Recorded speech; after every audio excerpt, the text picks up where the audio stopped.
And we are back, IB Nation. Welcome back to the Irish Breakdown Podcast. It is Tuesday, October 11th. That's Ryan Roberts. I'm Brian Driscoll. This is going to be a fun week, Ryan.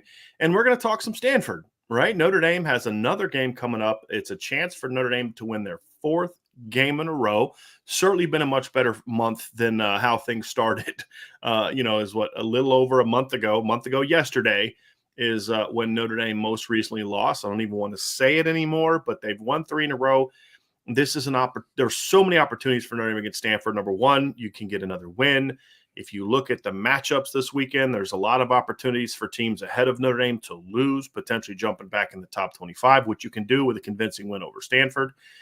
You also look at the opportunity to really take control of this series history. And we'll talk a little bit about the rivalry, the series history with Notre Dame, which has been very it's been very like back and forth, meaning like it's like one team dominates, then the other team dominates. So from 2000 to 2008, Notre Dame won all but one matchup. And then from 2009 to 2017, Stanford won all but 2 matchups. And then, of course, Notre Dame has now won 3 in a row. So it's really been one team has controlled the action, and right now Notre Dame is that team. They have to continue that. So we're going to talk about Stanford. We're going to talk about what the heck happened to Stanford. This was the boogeyman for Notre Dame when Brian Kelly showed up. This was the team that just dominated Notre Dame year after year after year. And then, now you look at it and say, they're bad. And what happened? And so we're going to talk about that. We're going to talk about David Shaw. We're going to talk about this specific Stanford team. So it won't just be big picture stuff. We'll talk about this team, sort of what their problems have been, but also, Ryan, reasons why they're still dangerous. You can't take them lightly, because if you kind of go in thinking you're playing, Navy from last year or Georgia Tech from last year, they can bite you in the butt a little bit. And so we're going to talk about that as well. And then at the end, Ryan, before our mailbag, we're going to talk about, should Notre Dame continue this rivalry? And is this really truly a rivalry for Notre Dame? And that's actually something I'm going to talk about at the beginning as part of our introduction. And then we'll talk at the end about whether it should continue. So let's first talk about this, Ryan. I don't consider Stanford a rival in the traditional sense of which I care about a rivalry. It is a rivalry from the standpoint of they play every year. And have for every season since I think it's like 1998 or 9. They've played every season except the 2020 COVID year. They've played every year. That year was a year where the Pac-12 only played each other. And until the bowl game, Stanford obviously did not play Notre Dame that year. So they play every year. But outside of like 2012 to 2015, it was never a series that mattered a whole lot to me. To be honest with you, it's not one that brings about much emotion, much reminiscing on the past.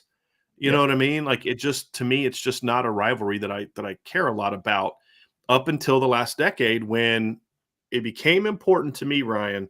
And this leads into sort of this look at what happened to them, is they became a rival for a various period of time from like 2010 to about 2015. The reason I say that is not only were they beating Notre Dame on the field, but they started really whipping Notre Dame on the recruiting trail.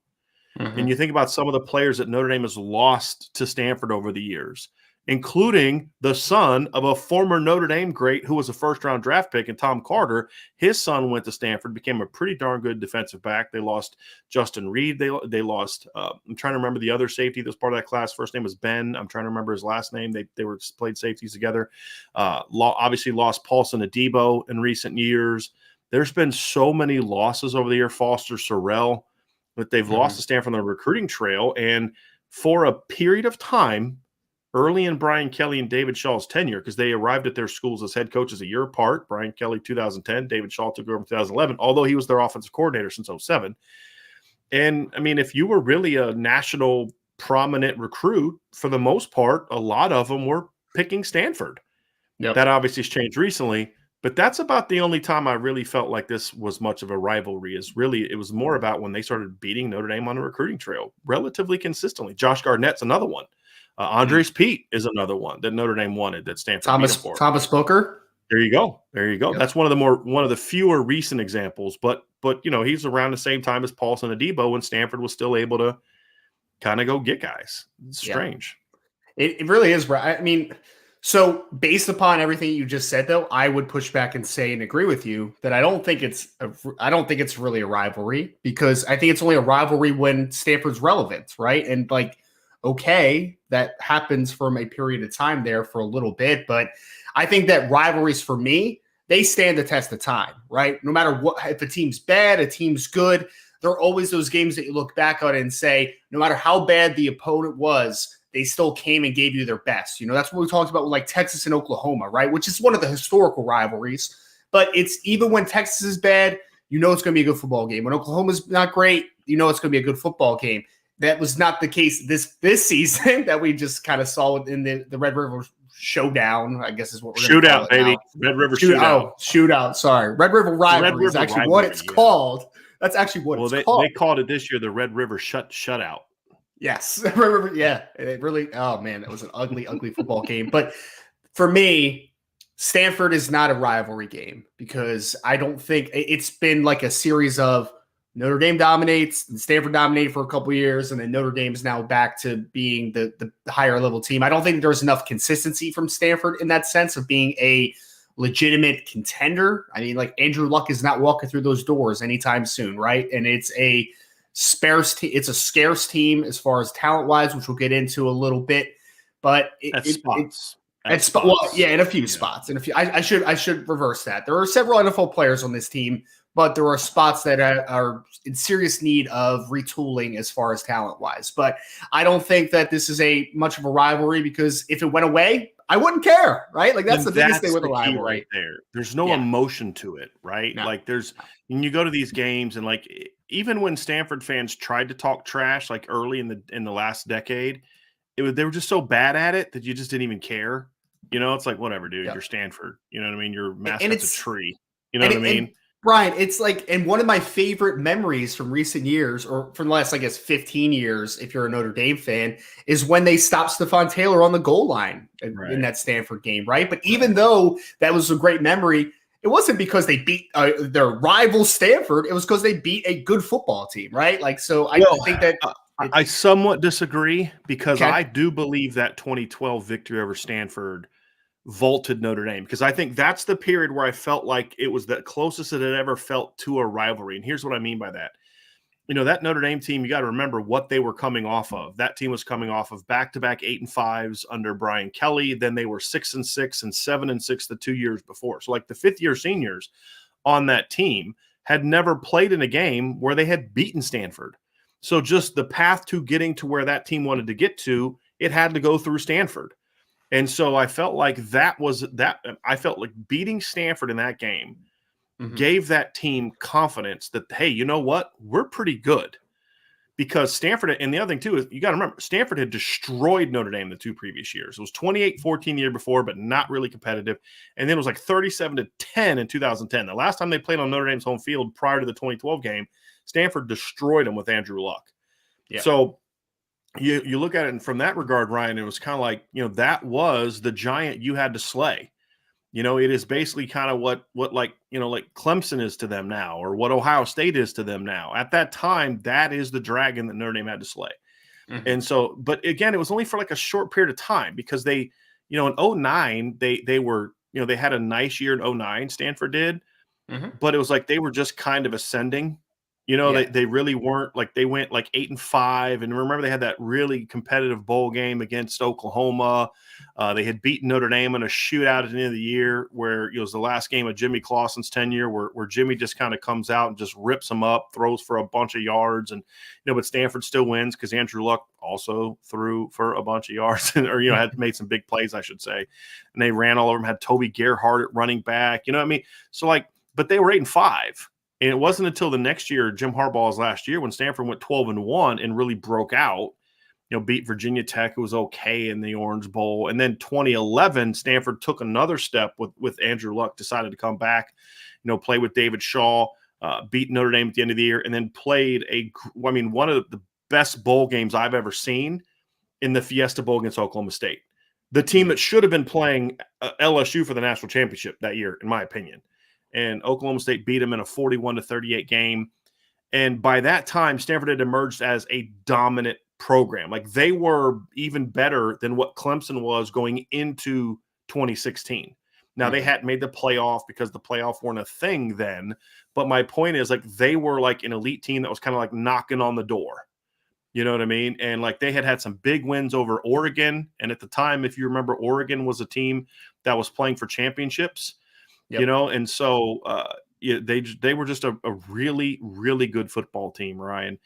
And so that was more, like you said, there was a level of, it was more of a big win than a rivalry. It's simple. What I'm simply saying is that Stanford specifically was important because of what they had done to Notre Dame previously. Is my point. And so, but it wasn't a rivalry in the sense of you have the same emotion that you do when you play Michigan. And I've said I don't care to play Michigan, but I would rather play Michigan more regularly than Stanford. You know what I mean? Because there's no emotion there. And even when Stanford was good and you beat them, it was kind of like, yeah, you're supposed to beat Stanford, right? And 2012 was really the only year that Notre Dame ever beat Stanford where it was like, yeah, okay, that was a heck of a win. They weren't that good in 2014. I think they went like 8-5. Because if you remember in 2014, I believe, Ryan, Josh Noon started that game, not Kevin Hogan. Oh, that was before Kevin Hogan took over. I'm thinking of the 2012 game. Actually, is when Josh Noons was the starter and Kevin Hogan took over. Like that 2014 team for Stanford, I think went like 8-5. They weren't that good that year, and so that was 2 weeks after Notre Dame beat them, they went out and lost to Arizona State by 16. Right? They got killed by Oregon that year. So the only time they beat Stanford when Stanford was any good was that 2012 season. Because Stanford beat them in 2010, beat them in 2011, beat them in 2013, beat them in 2015. That was the last great Stanford team, was a 2015 team with Christian McCaffrey, went out in the Rose Bowl and just destroyed Iowa. The 2016 team beat Notre Dame. They weren't that good. The 2017 team beat Notre Dame. They weren't that good. And, so that was kind of when Stanford started their slow descent. It just didn't matter for Notre Dame because they still couldn't beat them. Then 2018 comes, Notre Dame then puts a whooping on Stanford in 2018. And at the time, it seemed like a big game. They were ranked 7th. They ended up 9-5 and out of the top 25 by the end of the year. And then the last 2 times Notre Dame has beat them, they were like 3-9 and 4-8. So it's just, they've just gone, whereas when Stanford was dominating this rivalry, they were beating more often than not 8-5 or better Notre Dame teams. Notre Dame has been beating bad Stanford teams in recent years. And it's just kind of like, okay, yeah, you're supposed to beat Stanford, and when they beat you, it's a huge win and it hurts you on the recruiting trail. And so that's just one of the reasons why I've never thought this was much of a rivalry, to be completely honest with you. Well, I was actually at that 2018 Stanford game. It was at Notre Dame. And even though, Brian, it was – so, they tried to play it up as a rivalry, right? Because it's like, okay, they're a top 10 team. It's a night game, all that good stuff, right? Prime time, cool. Notre Dame won that game, and I didn't leave that game like, oh, man, we beat the rival Stanford. I was like, oh, it was just a good win, man. Like, it was just a good win for me, right? Like, I think that you quantified it perfectly. It doesn't elicit emotion out of me, right? Like, I'm a Notre Dame fan, have been my entire life. And it's not like I want Notre Dame to beat Stanford because there's this great rivalry. No, I want them to beat Stanford because, to your point, Stanford has a nuance to their program where, hey, high academic school, when they're good, it's, you attract a lot of talented student athletes. But I want them to separate themselves, obviously, from a Stanford, and they have separated themselves in recent years, right? And it's trended downward for Stanford for the most part.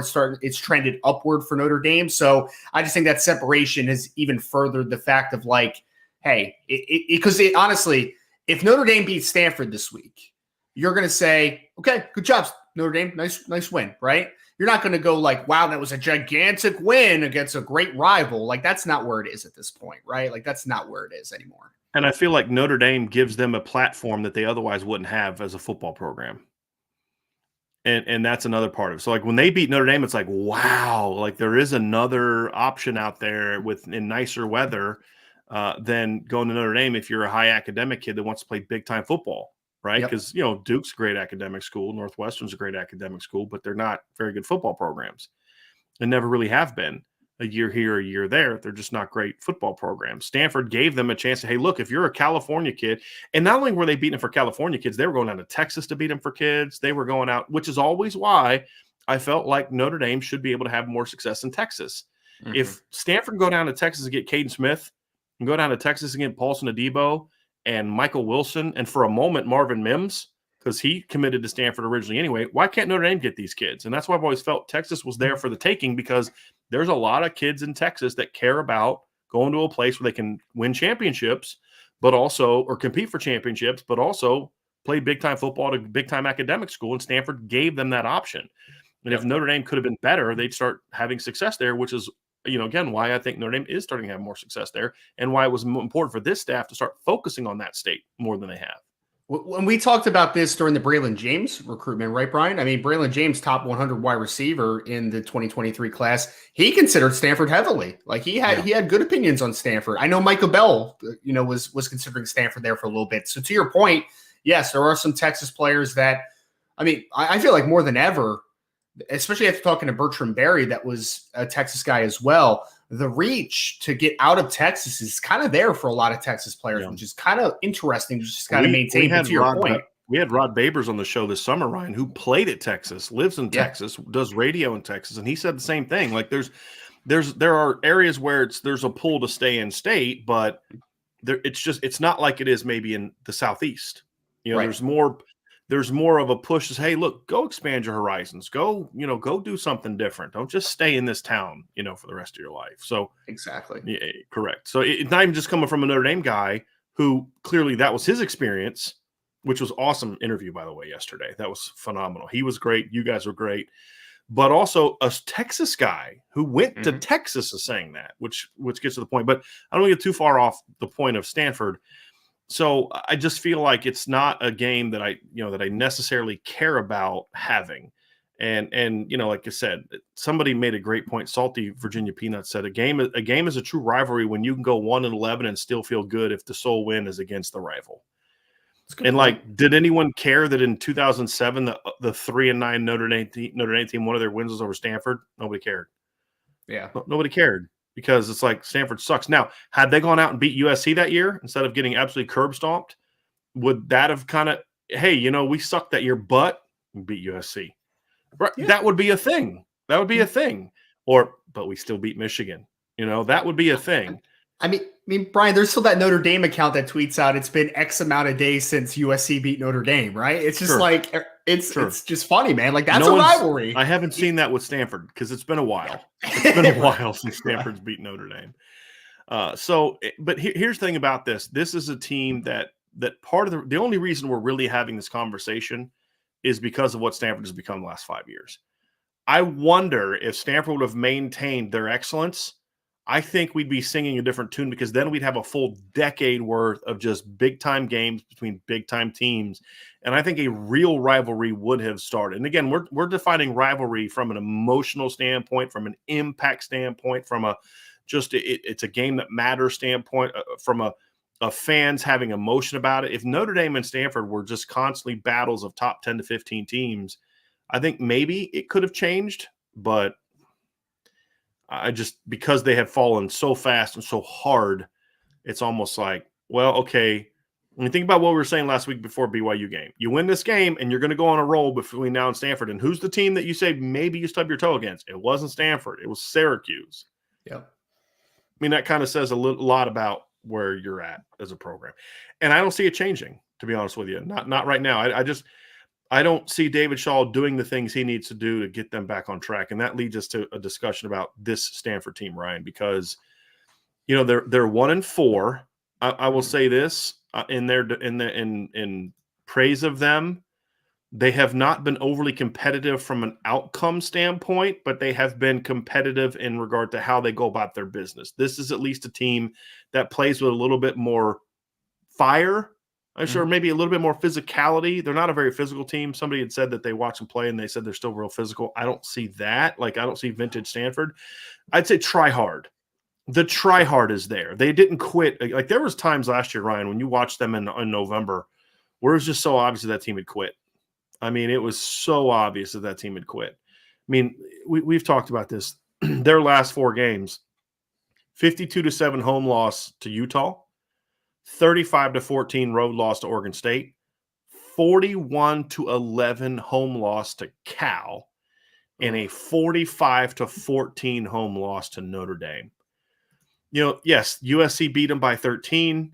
They lost to Washington by 18, Oregon by 18, Oregon State by a point. Outside of the Washington game, they've at least had some moments where you're like, you know what? Like, they're trying hard. They just don't have the horses, right? Sure. They should have beat Oregon State. I mean, that was the weirdest ending of the season by far, but it just kind of shows who they are, though, Ryan. They're just not a real talented football team anymore. There's spots we'll get into where they have still really good talent. There's guys on their team that I'm like, man, like I would love to have that kid coached by Notre Dame's guys, 100%. but not nearly as many as there was a decade ago. And it's especially true on the defensive side of the ball. So this is a 1-4 team. Their only win so far of the year is over Colgate of the Patriot League. So, and two of their losses to Oregon State and USC were at home. So they're just right now, Ryan, they're just not a good football team. If you look at the statistics, again, they're just not an impressive team. They ranked 8th in actually, let's pull those up. I'm actually going to pull those stats up so people can take a look at them, Ryan. So just give me 1 second to pull this Stanford stuff up. So let's get this over here and pull this up, because I think it puts into context really what we're talking about here with Stanford. So you look at the numbers. I mean, they're getting outscored in the season, which you would expect from a team that's 1-4. They rank 8th in a 12-team conference, because the Pac-12 is, I think, the only conference left in football that actually has the number of teams in the name. So like the Big 10 is 14, the Big 12 is 10. Pac-12 actually changes the name of their conference to show the number of teams. Like, one of the common sense would make you think that they should do. 8th in points per game, 8th in yards, 8th in yards per play, 8th in rushing yards, 10th in yards per rush, 7th in passing yards, 6th in attempt, 5th yards per completion, 6th in quarterback rating, 9th in third down offense, 3rd in red zone touchdown percentage, which is actually pretty good. And then they're dead last in the league in turnovers, 13 turnovers in 5 games. And they're dead last in turnovers forced. On defense, they rank 10th in points per game, yards per play allowed, rushing yards per game, rushing yards per play, passing yards per attempt. They rank 11th in the conference in yards allowed per completion, yards per game. They rank 9th in quarterback rating. They rank 6th in passing yards allowed. Their third down defense and red zone defense are really good. Could you imagine what their points per game number would be if they didn't have the best red zone touchdown defense in the Pac-12? So very interesting stats. And the reason you can rank 10th and 11th in yards and points, or points and yards, but be first in red zone touchdown percentage and second and third down defense, because you're giving up a lot of big plays. Mm-hmm. And that's really what it's been for Stanford. Is they're a big play team on defense. They give up a lot of big plays, and they're not a real big play team on offense. And so they're just not good on either side of the ball, Ryan. And that's been the really disappointing thing is even back when Stanford was not good back in the day, they still at least had good offenses. Mm-hmm. They'd have some NFL quarterback, and they'd have some receiver or running back that touchdown Tommy or Glenn Milburn or whoever else. They'd at least have some weapons to throw to. This team they're just not real good, and it's disappointing, to be honest with you. It really is. Because Brian, when they were good, their identity was back to the physical conversation, right? They could run the football and they could stop the run. Like that was, I still have Shane Scove, the linebacker, imprinted in my mind, right? Like that's what I think of when Stanford was a really good football team. Trent Murphy, Shane Scove, those types of guys. Trent Murphy man. And Chase Thomas on the edge Chase those was a good earlier player. Teams. Oh my goodness, yeah. Yes, they were such a physically tough football team, right? And I mean, Solomon Thomas and like those dudes, like they were just really gritty, tough kids on top of being talented too. Like I'm not trying to Blake they were talented Martinez. players. Yeah, yes. I mean, because Blake Martinez is an starting NFL linebacker, or at least was for a while. For a long time, for a decent amount of time. But I think when you look at these numbers, the thing that immediately pops out to me on top, besides the simple fact that like these numbers are bad, they're ranking so low in the conference, 4.1 yards per rush as an offensive team, and then they give up 5.6 yards a carry. That is not what Stanford was built off of, man. When they were Jim Harbaugh into the David Shaw era, again, I mean, you named a couple of them already, right? Toby Gerhart, Stephon Taylor. That was the emphasis on Stanford football, man. Gaffney that used to play with Tyler Gaffney, right? Like they were tough, physical teams who could run the football. And I mean, Andrus Peat and Joshua Garnett and those brand of football, right? They were going to run downhill. They were going to use multiple tight ends. They were going to establish the line of scrimmage in their favor on both sides of the football. Right now, I feel like they don't have an identity, Brian. Like that's the biggest thing when I watch their film, especially offensively, because there's still part of them that wants to be that team still, right? Because you still see some multiple tight end sets, power football. I mean, there was a play that wasn't even in the red zone where they ran 14 personnel, 1 back and 4 tight ends. Yeah. They still want that to be their thing. But they have gone, I mean, when they're not doing that, they're like a spread team now, you know? Like they're trying the elongated mesh stuff. They're trying to be a passing team with Tanner McKee. They don't have an offensive identity. And defensively, they used to be this 3-4, you know, get down and dirty and rough and tumble, all those words that you want to use to describe them. Now they're like in between a 4-man front, in between a 3-man front. Like, I just don't think that this team has an identity anymore, man. They're in between of like, hey, we were good playing this brand of football for a little bit, and then we hit a lull and a downtrend where we are not a very good football team anymore. And I think that they are trying to find an identity, and I just don't think that they know what they are. I just don't think they do, Brian. And I don't know where they're going to go from here. I don't. I hope that they turn it around because, I think that's when Stanford is good, it's better, right? Like it's better. I want a better product in these types of football games. But as of right now, man, I don't think they have an identity. I think they're searching for it, and I just think that they are in between too many different things, and they're just not finding what their niche is offensively or defensively right now. Well, since 2015 on, 3 teams have produced a pair of 2,000-yard running backs. 3 teams. Wisconsin, not surprising. San Diego State, a little surprising. Donnell Pumphrey and then Rashad Penny. And then Stanford.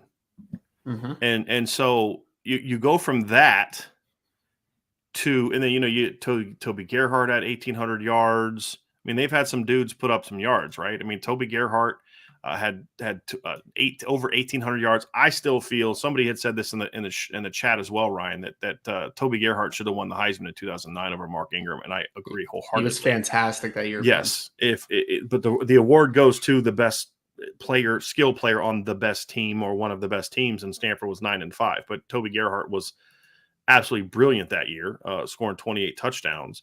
You put him behind. Could you imagine him running behind the Stanford offensive line that year, or the Alabama offensive line that year? You know, then you had Stephon Taylor, who went out and had a 1,300-yard season, and then in 2011 had 3 straight 1,000-yard seasons. Stephon Taylor had 1,500 yards in 2012 exactly. Tyler Gaffner then replaces him, has 1,700 yards. Had a bit of a down year the next year in 2014. Then Christian McCaffrey bounces back with over 2,000 yards. Then he has over 1,600 yards the next year. He gets hurt, doesn't play against Notre Dame. And so what does Bryce Love do against Notre Dame? He comes out and rushes for 129 yards. And he takes over, rushes for 2,000 yards the next year. And then the wheels fell off. Yep. And in 2015, Stanford averaged 223 yards per game. The year that Bryce Love had 2,000 yards, they averaged 202 yards per game, but 5.9 yards per carry. Since then, their yards per game average has gone from the very next year, 107.9 and dropped down to 3.7 per carry. Then it dropped down to 105.5 and 3.7 yards per carry. Then it went up to 132.8 in the COVID year, where they were only playing Pac-12 teams. And then last year, it bottomed out at 86.8 and 3.2 yards per carry. Now, 86.8. Now, this year, they're averaging 100. They're a little better this year. They're averaging 138.6, but they lost E.J. Smith after the USC game. Yep. And he was their rush offense. And so, you know, since then, their rush offense has really just been kind of like it was last year, Ryan. I mean, in the 3 games since, they rushed for 86 against Washington. They ran for 127 against Oregon, and they ran for 90 against Oregon State. That's literally 101 yards per game since E.J. Smith got hurt in 3 games. I've never seen anything where you didn't have a change in coaching. And now what I mean by change in coaching, I mean your head coach didn't change. Right. I've never seen a team go from what they were for several years to what they are now so dramatically and quickly. Mm-hmm. It is really one of the strangest things. Now, you could say that it somewhat coincides with the departure of Mike Bloomgren, which I think is accurate to a degree, because his last year as the offensive line coach at Stanford was 2017 with Bryce Young. He then left the next year to go to Rice, and they just have never been the same. And I think that right there gets to what the issue is. David Shaw has made bad hires. David Shaw did not stop being a brilliant football coach. He is. He's still one of the best offensive minds in college football. Two problems he has. Doesn't want to recruit, and he has made bad hires. And then been unwilling to move on from those bad hires until it was way too late. Perfect example, Lance Anderson's defenses have been terrible for years.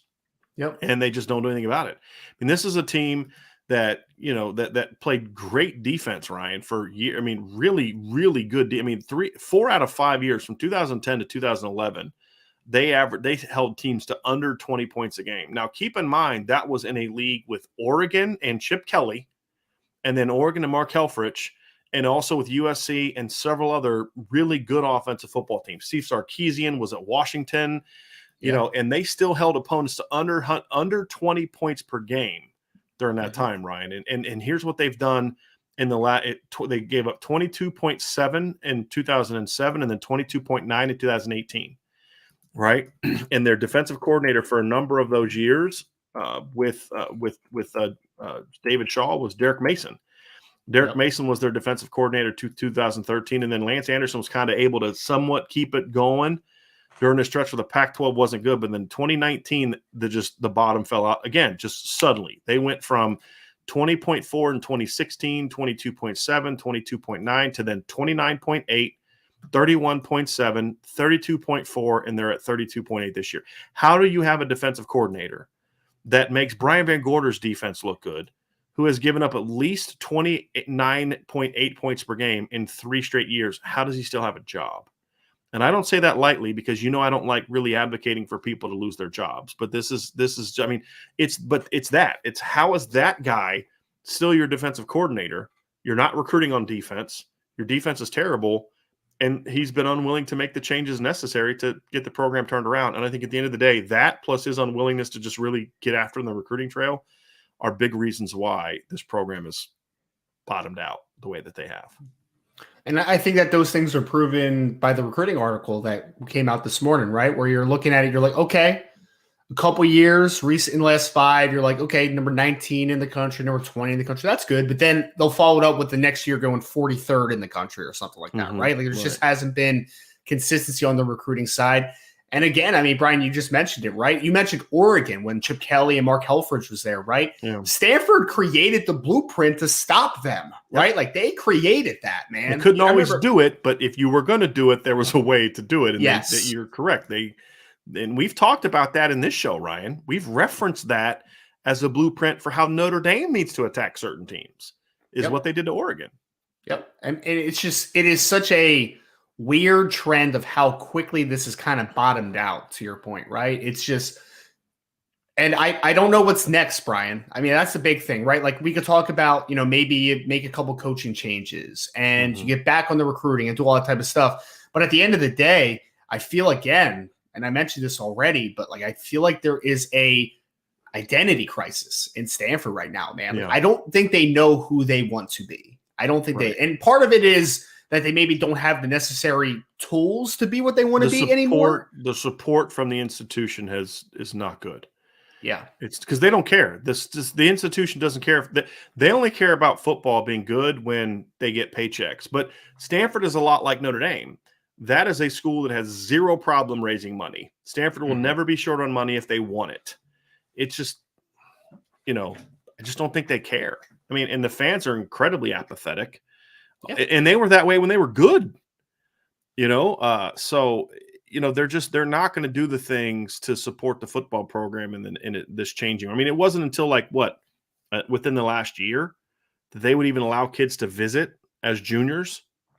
I mean, it was just like, I don't think they might have just changed their early enrollee rule. I don't even know if they have yet, but it's things like that. Like they're way behind Notre Dame in those changes, and that's just going to cripple you as well. And then just some people that I know out west, they're not real creative. Like when you've got those things working against you, you got to get creative, and they just don't. And that's hurt them. It really has hurt them. So I like you said, I don't see it changing. I don't see it changing. And that's disappointing because I hate to see David Shaw go out the way he's gone out. Because 5 years ago, if Brian Kelly would have walked and David Shaw was like, I'm ready for a new challenge, I'll go. Yeah. In a heartbeat, I would have gone for that, because his philosophy was exactly what you expect Notre Dame to be. He out Notre Damed Notre Dame. To your point, physical ground attack, efficient offense, great tight end play, physical front seven on defense, and then you get enough skill to be really good. That was the Notre Dame blueprint for how Notre Dame could have been good, and Stanford really did a great job with it. And so, now you watch them play, and they're a finesse team. They're just not real physical. They have no speed at all. Like it, and it got really bad when you saw Caillou Blue Kelly out at corner.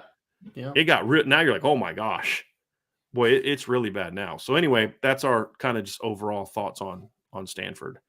Let's get into some specifics, Ryan. Yep. We said earlier that this is still a team that can hurt you if you overlook them. And this is my big fear with this game. My biggest fear of this game is the Notre Dame players and coaches are going to look at the record and look at the stats and say, finally we get a cakewalk opponent. After 5 tough weeks, we finally get a cakewalk opponent. Can't have that attitude. And the biggest reason why is they have a quarterback with an NFL arm. Now he's struggling a little bit this year, but he's got an NFL arm. They have an offensive line that is talented enough that if they just have that one good game, they can do some really good things. And they have giants.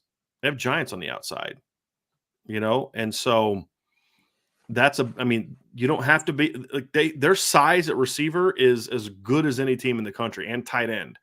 And I think that's something where if they use it correctly, they can have some problems. Yep.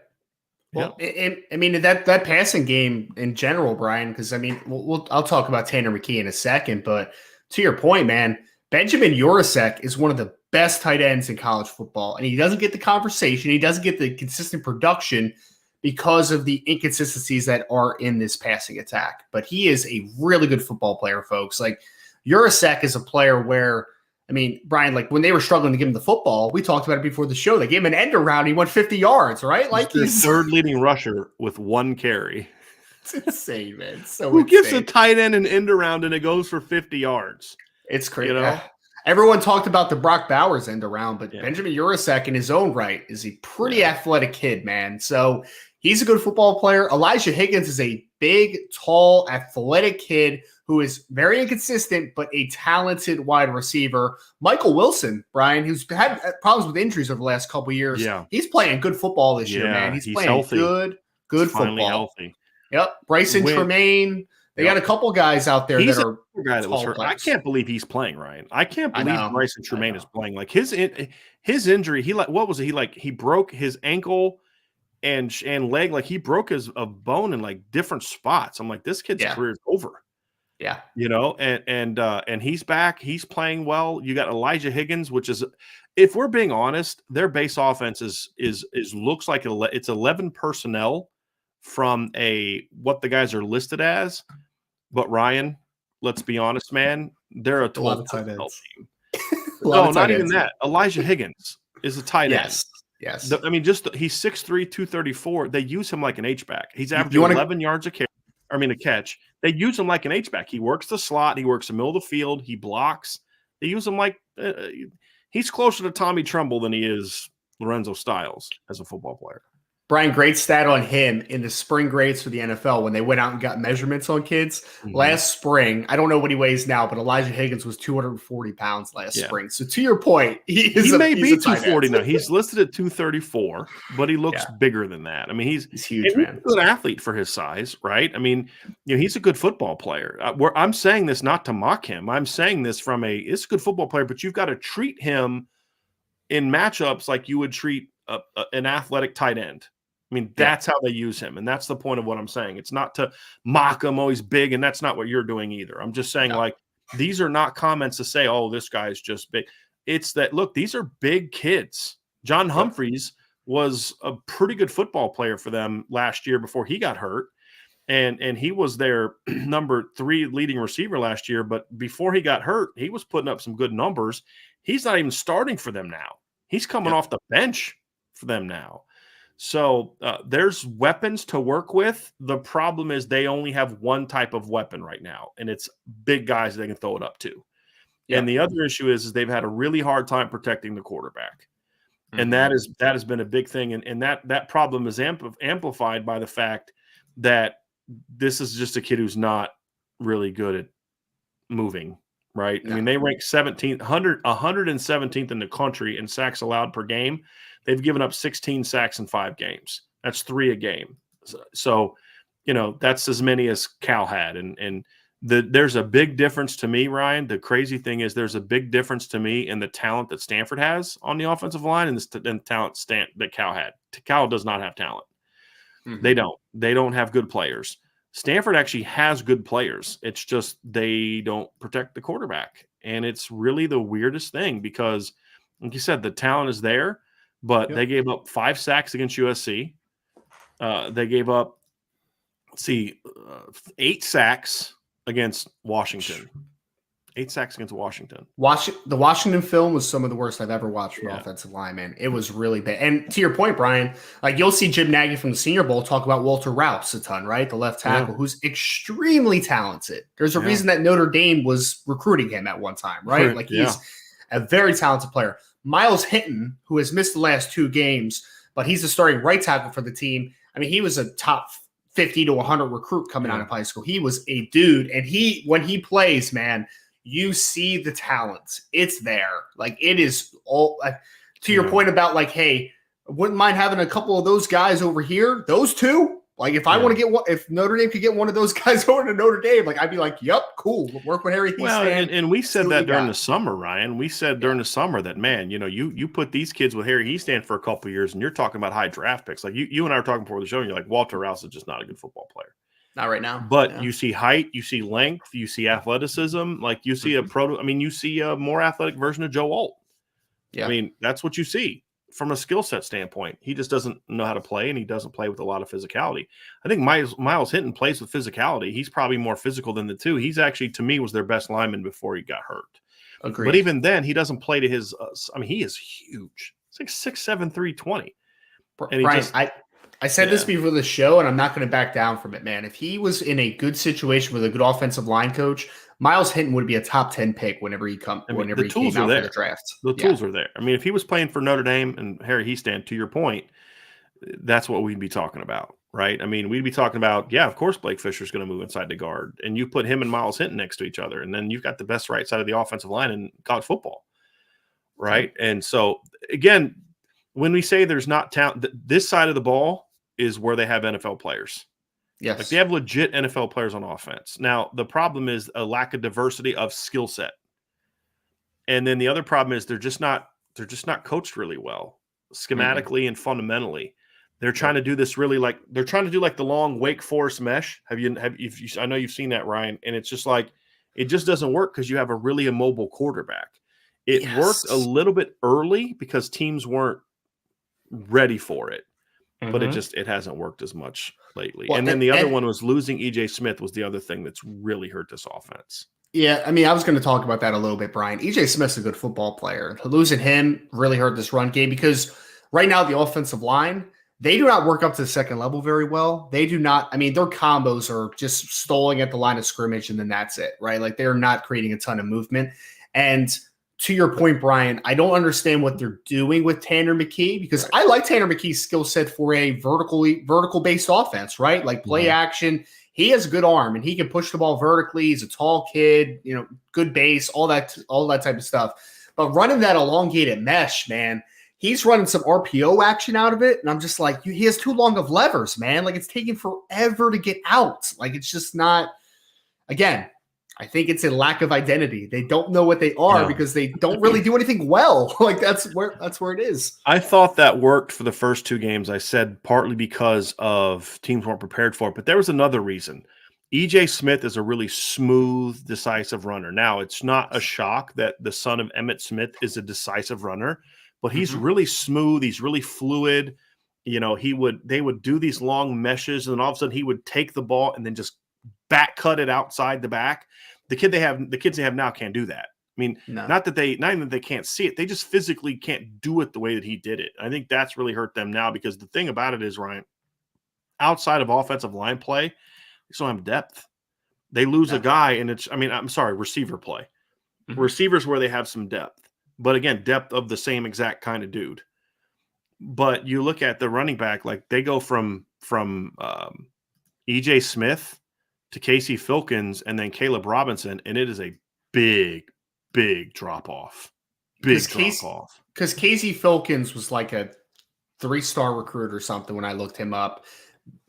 Caleb Robinson, Brian, unless I got that wrong, I don't think he was rated at all. So, I mean, we're talking about recruiting, and recruiting doesn't always exemplify talent 100%, but it can indicate where the talent is on the roster. I mean, to your point, without EJ Smith, this running back room is just not spectacular. Like, it's just not, man. Like, there's just not a ton of talent. Ryan, it's like, how does that happen to this program? Right? I mean, you know. Well, Brian, we were talking about on the show yesterday. I don't know if you heard this, but someone talked about the running back room, and we're like, wow, how incredible is it that Notre Dame's running back room next year could be Audric Estime, Logan Diggs, Chris Tyree, maybe Jeremiah Love, Jaden Lamar, Jabron Payne. Like 7 deep of just, 6 deep of just a stupidly talented group. All dudes. Yep. Yeah. And if you dropped any of them onto Stanford right now, they're probably their starting running back. Oh, there's no question. And there's no question. Yeah. Well, did you guys mention? Actually, no. Hold on a second. It's Tyree, Diggs, Estime, Jadarian Price, Jabron Payne, Jeremiah Love. If they get Jeremiah Love, and then Jaden Lamar, be 7 deep. Oh yeah, I did say 7. Okay, I was right. Yeah, you were correct. Right. Yep. You were correct. Yeah. So, you know, here's funny. So Brian and Ryan doing their best Lou Holtz act to scare us about the game start. I don't know how you got that out of everything we've been talking about. And my second part of that is wait till after we talk about the defense before you make that comment. Because the reality is this is an offense that, you know, has not been great. Like a buddy of mine calls, he's like, you know, man, Stanford really scares me on offense. And I'm like, well, man, I kind of understand that, but like, let's not forget this is still an offense that has not gotten to 30 points yet against a FBS team. But they've gotten to 22, 27, 27 to 28. Here's the reality. There have been 3 games this year where that's enough to beat Notre Dame. Sure. You know, and so we'll get to the defense here in a second. But the reality is you have to know your opponent. And just like Notre Dame can't overlook Stanford, we fans can't either, at least on this side of the ball. Because there are things Stanford can do where they can give Notre Dame problems. The size can give Notre Dame problems. Because, yeah, you got Cam Hart on one side, but they've got guys they can just match up against Benjamin Morrison and Jaden Mickey and Clarence Lewis and and especially Tariq Bracy if he plays, where it's just like, man, it's like you had the guy perfectly covered and it didn't matter. The quarterback just threw it up and they went and made plays. David Shaw has always loved to do that to Notre Dame. And I don't know why, but he's always loved to do that against Notre Dame. And they're still doing it to a degree. You know, like they tried that against USC. They tried to do that box out thing but it was just a bad ball and they got tipped up, picked off and all that. But you just watch it. JJ Arcega-Whiteside, Colby Parkinson. Well, like I remember the play where they caught a touchdown pass against Julian Love. What was it, 2017? This literally, I think it was Arcega-Whiteside just goes into the end zone and then just like boxes out Julian Love, and then they throw the ball up.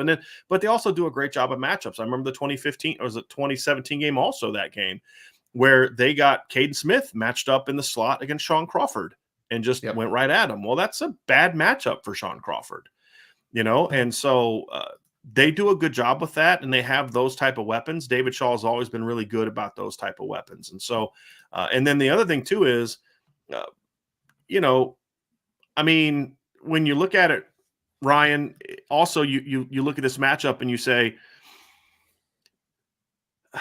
this is this is an area where I think Notre Dame can have some problems right now. Is they've been outplayed for balls down the field. I mean, that's what North Carolina did to them twice. Yeah. Right now, they don't have the speed that North Carolina's guys have, but they do have some size. Now, the best way to attack that, and we'll get into that during the week, and we'll just briefly mention here, is to get after the quarterback because they give up a lot of sacks. Stanford, Tanner McKee is a statue.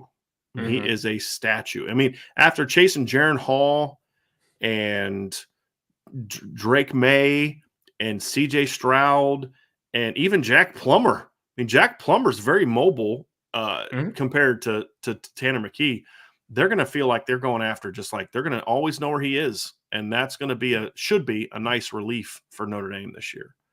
Yeah, it should be. It's going to be an interesting thing to see. It's going to be an interesting thing to see because, like you said, they do not protect the quarterback very well. We'll see if they're able to remedy that. But I mean, because I want to parlay that message again, Brian, because I think that people are kind of looking at this as like we're just trashing Stanford. Again, going to reemphasize this. Stanford has some playmakers. We talked about the receivers. You talk about Benjamin Urasek at tight end. They can cause Notre Dame some problems if Notre Dame comes in and sleepwalks into this game and they are not ready to go. They can. And that's the point. That's the point. Yes. If Notre Dame plays their game, this isn't competitive. It's not. I mean, that's the reality of it. But that's the thing with this team is they haven't done that all the time. Yep. They haven't just come in and played their game all the time. And that's your point, Ryan, is this is a team that if you play the way you did in the second half against BYU, if you play the way you did, at times against North Carolina after you got a big lead, they're going to have some points. I mean, that's just the reality of it, So, I mean, that's where we're at. Defensively, however, Ryan, this is really where Stanford is just falling off of a cliff. They are a really bad defense. And the biggest problem, just don't have players. And they have some guys that were highly ranked recruits, but the problem is it's kind of like it started with when they got Curtis Robinson. You remember him? He was a big-time 5-star recruit. Notre Dame wanted him bad, and I wanted him at Notre Dame bad. But he was a tall, skinny, rangy linebacker that wasn't super powerful. And he goes to Stanford. And I'm like, why? Why would he go there, and why would they recruit him? Yeah. Because he doesn't fit what they do. And it's why his career, in my opinion, never panned out. Tristan Sinclair is another one. Clark Lee I remember sitting in Clark Lee's office when he was in Notre Dame, doing an interview with him over the summer. And he has to step out of the hallway, and I kind of figured out, and he was talking to Tristan Sinclair. And you could just hear him, and he's just doing the pitch, man. He wanted that kid bad. Because at Notre Dame, he'd have fit what they do. He's a faster version of J.D. Bertrand and Drew White. I mean, that's what he is, or he could put him at Rover. Yeah. But then he goes to Stanford and he doesn't fit. And Niesta Cosmo's another kid that Notre Dame liked from Bergen Catholic, and he just didn't fit that defense. So they've gotten a lot of kids like that were highly ranked, but they don't really fit the defense. And so when you look at them, the front five, the 3-4, the 3 down linemen plus the 2 edges, they just don't have players. And the other thing is, you mentioned even as recently as Bobby Okereke, they have had good inside linebackers. And they're just not good at inside linebacker right now. Like not good at all at inside linebacker. It's a problem. It really is, man. They have a couple guys that have been somewhat productive the last 2 years, but then you watch them play, you're just like Lavani Dumani, I think is the one kid's name, number 3, where I'm just like, guys, this is not a very good football player. Like, if I'm being honest, right? Like, that has been the second level of Stanford's defense is a problem. I do think that there's a couple players defensive line wise that have some promise. Like, they have this freshman defensive end who's kind of like an undersized edge that I think is a pretty talented player. David Bailey. Yeah. David Bailey. Yeah. He's got some talent to him. Yeah. He's got some talent. He's not a kid that should give Notre Dame problems because, again, he's a freshman. He's just not a real big guy. Exactly. Yeah. David Bailey's a good football player. And he comes from a great program too at Mater Dei. I think long-term Bailey's Stephen Herron was a highly ranked recruit that Notre Dame wanted as well. He just doesn't not look like good. a guy. Yeah. No, just not good. Brian, I think in the last couple, we're talking about the struggles the last couple of years. I argue that they used Thomas Booker incorrectly there for a while. I did not think he was that 5 tech. Like, he was a 4-3, put him at 3 tech and let that dude go, man. Like, that's what Thomas Booker should have been. So I think that there's a couple talented players up front, but I just think they're misused a ton, if we're being honest. Like you mentioned Bailey. They have, I think, I'm not, I haven't looked it up, but I'm assuming that number 40 is Harrison Phillips's little brother. That's what it seemed like to me, if I have that correct. But I mean, they have a couple of try-hard kids up front, but it's just not very good defensive line-wise right now. And the linebackers are a mess. Defensive line, I feel like, is misused. Linebacker, I feel like there's a lack of talents. Yep. Yeah, and just like Ricky Meason, just not seeing it. And then when you take out Blue Kelly out of their secondary is just not good. They actually have pretty decent run fillers at safety. I like Jonathan McGill as a player. Yeah. He's just small.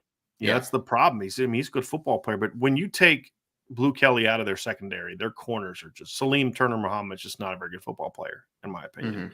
You know, their other corners, because he's now like they didn't even list Blue Kelly in the starting lineup. Like on the depth chart. So it's Ethan Bonner at one corner, it's Nicholas Toomer and Salim Turner Muhammad. They're just not really good football players, Ryan. They're just not real athletic. They're tall. They have some length. Turner Muhammad will hit, come up and hit in the run game, but they're just not really good football players. And that's the thing. Because like when they were really good, one of the most underrated aspects of those Stanford teams during the Harbaugh and David Shaw era for a while, they had really good secondary players. Yeah. Like really good secondary players in a lot of years. And now it's just like, man, it's just like they've really fallen off when it comes to secondary talent in a big way. You mentioned Carter. I mean, we talk about Justin Reed. Justin Reed was a really good football player for Stanford. They've had some guys on the back end that have been pretty good. I actually do like, you mentioned McGill, who's an undersized kid. He's like 5'9" safety. Yeah.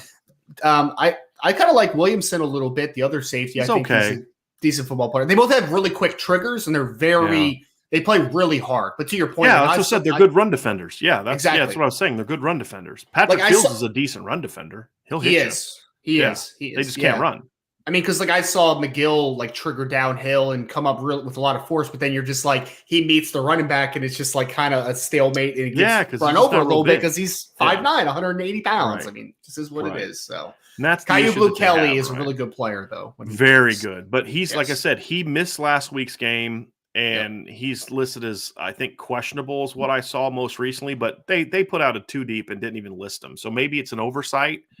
But I mean, they had him last year, I think. Didn't he play against Notre Dame last year? He wasn't hurt that game, was he? I don't think so. I don't think he was hurt that game. And Notre Dame just ripped him apart. I think he was pretty healthy last year for the most part. So so they still ripped him apart because he's it. I mean, you can literally avoid him, and it's like, okay, not a problem.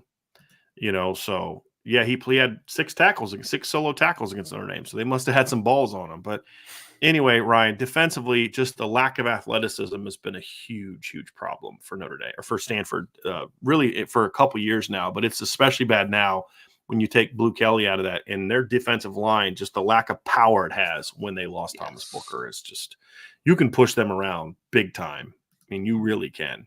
Right now, Brian, they're like – their defensive tackles are like 280, 290, a little bit of smaller guys, and their edges are small, man. Like they're playing David Bailey, who again I think long term is going to be a good football player, but he's an undersized stand up rusher right now, man. Like when he's trying to play on the edge consistently, that's not great.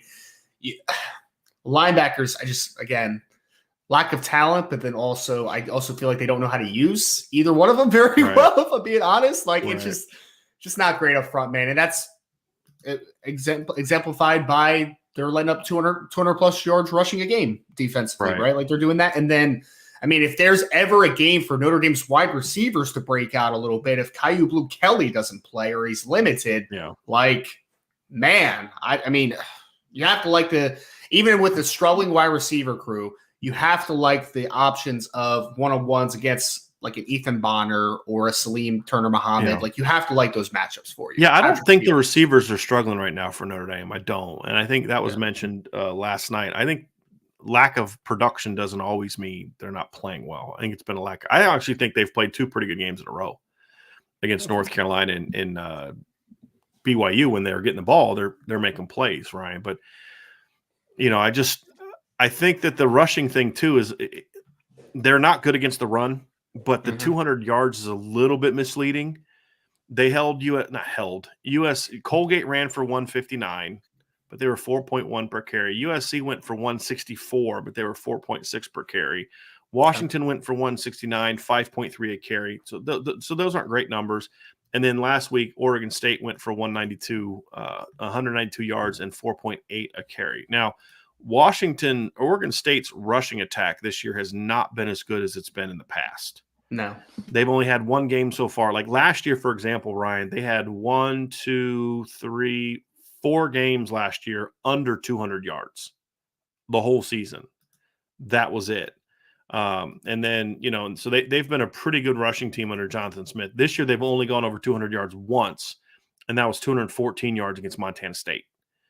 And that game, they averaged 5.1 yards per carry. They have not been higher than 4.9 yards per carry in a game this year. This is not the same Oregon State rushing team that they had in the past. And they went for 192 on Stanford and had their second most yards in a game, and right on where Oregon State has been yards allowed per attempt. And then part of that's too, they couldn't quite run the ball as much in the second half because they were trying to come back a little bit late from being down. And did you see what happened? It was a weird game. Like they had to go for 2 twice because their long snapper got hurt and they didn't trust their backup long snapper. So I'm like, they were down 20. They scored to make it 24-16. And I'm like, why are they going for 2? This makes no sense. Then you find out their long snapper was hurt. And and then they had to go for it again later, and it was a weird game, man. Weird game. But just they're not a great rushing team, but what pumped their stats up is they gave up 351 yards to Oregon. Oof. And so, that was not good. And so, you kind of look at Notre Dame and you compare them to what, Notre Dame and Oregon have a common opponent that also doesn't have a very good rushing defense. And Oregon against BYU had 212 rushing yards and 4.8 per carry. Notre Dame against BYU had 234 yards, 5.2 yards per carry. And, so I think you look at that and you say, okay, just based on that very, very little small data point, it's a situation where in Oregon's quarterback ran for 35 yards and 3 touchdowns. So Bo Nix is more of a running threat than Drew Pine is at this point in time. So that adds to the what I think is a even better gap for Notre Dame, better statistical analysis is Oregon had 212. Their quarterback had over 30 and 3 touchdowns. Notre Dame's quarterback had like 1 run in the game, which was an important one, but it's just a different deal. Notre Dame's earning it with their running backs, and did so with a questionable game plan. Would you say is our determination upon further review last night? So, you look at that and you say, well, this is a game that should match up really well for Notre Dame to be able to run the football. But then it's just like, I think what we should see, and we'll get into this as the week goes on, but this is a great week for Notre Dame to continue the balance we've seen the last 2 games. Yes. They 289. We talked about this. If they didn't take a knee at the end of the game, they would have literally had 289 yards passing and 289 yards rushing against North Carolina. And then against BYU, obviously Notre Dame had success in that game running the ball as well. They had Notre Dame went for, 234 rushing yards, Ryan, I believe. I'm pulling it up right now. Yeah. So Notre Dame had 234 rushing yards and 262 passing yards. Now, they were very balanced against Cal as well, but not the kind of balance you want. 147 rushing yards, 150 passing yards. It's not the balance you want. But in the 2 games since, the offense has really stepped up, been more balanced. This is another game where you expect that to continue. The yards per play has jumped up. They were 5-3 against Ohio State. That was padded by a couple big plays. Overall, they weren't very efficient. They were 4-7 against Marshall, 4-6 against Cal. The last 2 games, they've been 6-8 in both games. And that's with them taking knees at the end of the game, right? So you take those out, they're close to 7 in both games. So you're starting to see them get rolling. This is another game that the Notre Dame offense should be able to combine efficiency with some more explosiveness, Ryan, because I think that's going to be something that Stanford's been very vulnerable to big plays, very vulnerable. And so I think that's something that we should see, because they're not real physical, but at the very least they're also not fast. And that's kind of the way that you explain this Stanford defense. Am I wrong? It's not the best balance to have. No, right it's really not. It's really not. It's not really want to be. So I'm looking to see where they rank in efficiency, because the one thing about Stanford that I will say, this is the one thing I will say in their defense, and why you have to at least be somewhat concerned. They're 100th according to the FEI the Fermo efficiency index, which I actually like in defensive efficiency, which is not good. But I will say this. I mean, after Colgate, I mean, you look at Stanford, Ryan, and they've done nothing but play quality football teams. I mean, they're going to come into this game battle-tested against Notre Dame. I mean, they've played USC, Washington, Oregon, and Oregon State this year so far. I believe all 4 of those teams were ranked at one point in time this year. Oregon State might not. I thought Oregon State jumped into the top 25 at one point. Didn't they? Didn't for the USC game? Wasn't they that got off to a good start? It's been rough the Yes. last couple games. But Yes. Yeah. So, I mean, they outplayed USC really the whole game. They were not ranked for that USC game, but they were on the outside. But they outplayed USC for a big chunk of that game. And then, of course, came out and got dominated by Utah. And then Stanford outplayed them for 59 minutes. You know what I mean? It's like, in 59 and a half minutes almost. But at the end of the game, they got it done and got the win. But this isn't a Stanford team that's going to come into Notre Dame Stadium and just roll over, is my point. Yeah. They're battle-tested. They've played very quality teams so far. So 3 of their last 4 opponents have been ranked in the top 20 at some point in time. So crazy. Notre Dame's going to have to bring it. They're not, after what they've seen, Notre Dame's not going to blow them away with, oh my God, the speed that Notre Dame has on offense is so overwhelming. They've played USC, Washington, and Oregon. They've seen speed. Yeah. They've seen it, right? Yeah.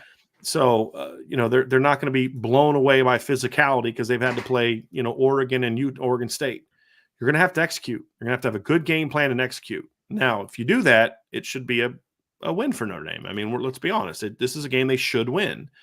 This is a game they honestly should win. I mean, if we're being honest, Ryan, I mean, no disrespect by Stanford, but this is just the reality of it. This is a game you should win convincingly. Yep. But you've got to execute, and you've got to learn to put teams away. And that's going to be a key. And you hope that this is the first time we can see that is this game. That's my hope, is that we finally see them learn how to put a team away. And that's something I'm very curious to see about in this game, Ryan. And Notre Dame needs a game, Brian, where they just kind of win going away, right? Like we've seen North Carolina, they're pulling away, and then they let North Carolina back in a little bit, right? Then you see them against – this past week against BYU, where you're just also like, Notre Dame's going to pull away now, but then they just kind of let them get back. You got Holtz, man. Yeah, Brian Holtz me. I like that. That might be a shirt. Brian Holtz me. Holtz me. That's good. I like that. But I don't know. I don't know how you can take what we've said in this show as that. I don't know. But I love you, Anthony. I do. Anyway, Brian, please continue. I just saw that. That was really funny. That was hilarious. No, that is hilarious. I really might get a shirt. I might make a custom shirt that says that, which is fantastic. But after 2 games where you have severely outplayed the opposition, but let them come back, this is a game where I think Notre Dame has an opportunity to close the door, get some guys some playing time, and really win convincingly. And this is a game where now in Drew Pine's 4th start, this is the game where it goes from, okay, we're riding a good wave here, and then you kind of hit that level where you're like, okay, I can do this for real now, man. Like, this is good. This is consistency. This is multiple games in a row now where I've played good football. I have supreme confidence. And offensive line-wise, especially, man, like this is the game right here where you go from an ascending offensive line to taking a step up. Yeah. This is a Blake Fisher game. This is a Joe Alt game. This is a Jared Patterson game. Like this is that type of game. Zeke Correll has played good football 2 straight weeks. Let's take it up another notch, baby. Let's do it. Let's hit that level and let's keep it going. This could be it's not a get right game because Notre Dame's been getting right for a couple weeks now in theory, right? But this is a maintenance of confidence level and a boost in confidence. I think that's what this game should be. But again, Notre Dame has to come out and play football. Or else they're going to leave this team in the game for way too long. Yeah, no doubt. Somebody made this point right here. And somebody said, Brent Smith said so. In other words, Marshall is better than Stanford. Right now, yeah, they are. Do they have as many NFL players as Stanford? No. Are they a better football team than Stanford is right now? Yeah, they are. I mean, they are. So that would be an interesting game if they could match up. Yeah. I would like to see that. Because Marshall would run on Stanford. Ryan, they would. They would run on Stanford. Caleb LeBourne's having a nice year, man. Give that kid some credit. He's having a nice year. He's rested. He hasn't played football in 3 years. He's fresh. Right? He's fresh. I mean, geez Louise, there's no doubt. There's no doubt. So look, Ryan, that's I think a good intro into Stanford. It gives you a sense of who they are. We're going to do a mailbag next, so please don't go. But before we transition to the mailbag, Ryan, I want everybody to please hit that like button, please hit the subscribe button, hit that notification bell, share the podcast. I also took Ryan's article or his interview, Ryan and Sean's interview with Notre Dame great Bertram Berry yesterday, which was fabulous. We put it as a standalone video, so if you didn't get a chance to listen to that, go check that out. That is on the Irish Breakdown YouTube page, so check that out as well. Sign up for the message board at boards.irishbreakdown.com. We haven't talked about Built Bars in a while, Ryan, and I know they got some new flavors coming out here soon. So if you love Built Bars like I do, then definitely want to check that out. If you use the promo code Irish Breakdown, you get 10% off your entire purchase.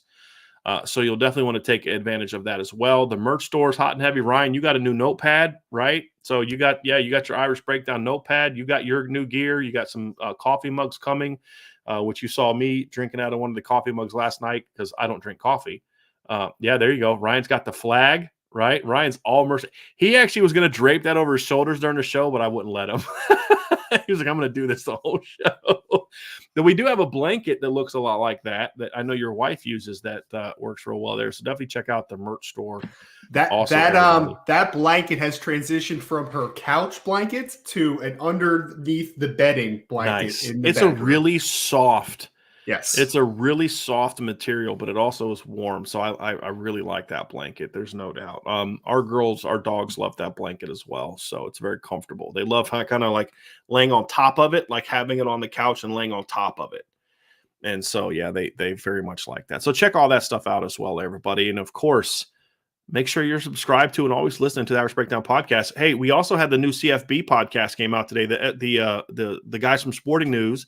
So if you go to the CFB Nation channel, the Irish Break, which is a kind of part of the Irish Breakdown Driscoll Publishing family, they put a shot today. They talked about Matt Rule and the potential of his return to college, which he should do. He's a college coach, not an NFL coach. No matter how much he thought he was an NFL coach, he's a really good college coach. They talked about USC's ascension, Oklahoma's descension.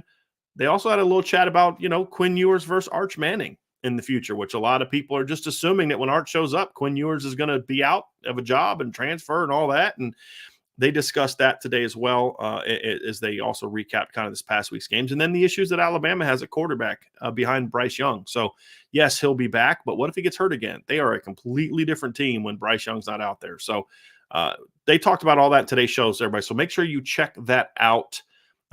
Give that a listen to and subscribe to the CFB Nation podcast channel. So definitely want to give that a listen to. And then tomorrow we'll have a show out of those guys where they preview the Week 7 games. Because, Ryan, there are some major games this weekend. I mean, this is the most ranked versus ranked opponents games I think that we've had all season so far, which is not surprising when you get into conference play. That you're going to see more of that. So definitely check all of that out on the CFB Nation podcast. So Ryan, it is time to do our mailbag. We do have some questions now. So if you have some more, please fire those questions in there now. We had a couple super chats from Tyler Evans. And he kind of joked at the beginning, Ryan, when you're talking. He said Shaw said the Notre Dame game was close last year. Remember? Did you ever hear that? Did you ever hear the press conference you did afterwards? Nope. After the game, David Shaw was talking about how he felt that game was really close. And it's closer than the score and all other kind of stuff. 45-14? Yeah, it's 45-14, and it really wasn't that close, Ryan. It was not that close. It was it was 45-14, and Notre Dame called the dogs. It was 24-0 at halftime. Yeah. And it was just like, what are you talking about? Like, I have no. It was 38-7 in the fourth quarter. Remember, Benjamin Urasek had that long touchdown catch. Yes. And remember, angle by Xavier Watts. Yes, terrible angle. And their first touchdown came on a 13-play drive. If you remember correctly, Notre Dame was up 24-0, and Jack Cohn threw a pick early in the third quarter that Stanford ran back and turned a 13-yard drive for a touchdown. So it was not close. That game was not close. I didn't understand what he was talking about. We had a super sticker from Paul Church. Paul, thank you very much. And Tyler Evans also says that this is Shaw's last year. Hate to say it. I really don't know what to make of David Shaw's tenure at Stanford. And he seems pretty comfortable there. But I got to think a guy that is as competitive as David Shaw is not happy uh, with that kind of product. I can't think that. But then at the same time, I see that, but then I also see him not doing anything about it. And that's the kind of frustrating thing. Like I'd mentioned earlier, like 5-6 years ago, I'd have taken David Shaw in a heartbeat. I wouldn't have touched him last year when Brian Kelly left. You didn't hear me bring his name up at all because he just doesn't show the same kind of fire in his belly as he did early in his career in every aspect of being a coach. And so it's been strange. And like he puts a lot of work into the NFL draft stuff or ESPN. And it's just like, maybe he's just kind of comfortable. He's making good money. There's no pressure there. They don't care if he wins as long as he runs a clean program, all those type of things. But, I don't know. Because, look, I don't see them firing him because I don't think they care. I think they like David Shaw a lot, and they should. He's a good dude. But I don't see Stanford really caring about the record a ton. I don't. So, I really don't know what to make of that, Tyler. I mean, would it shock me if this is his last year? No, just because I don't know if a competitor really wants to continue going through that. But I also wouldn't be shocked if David Shaw stayed for a while because he's comfortable,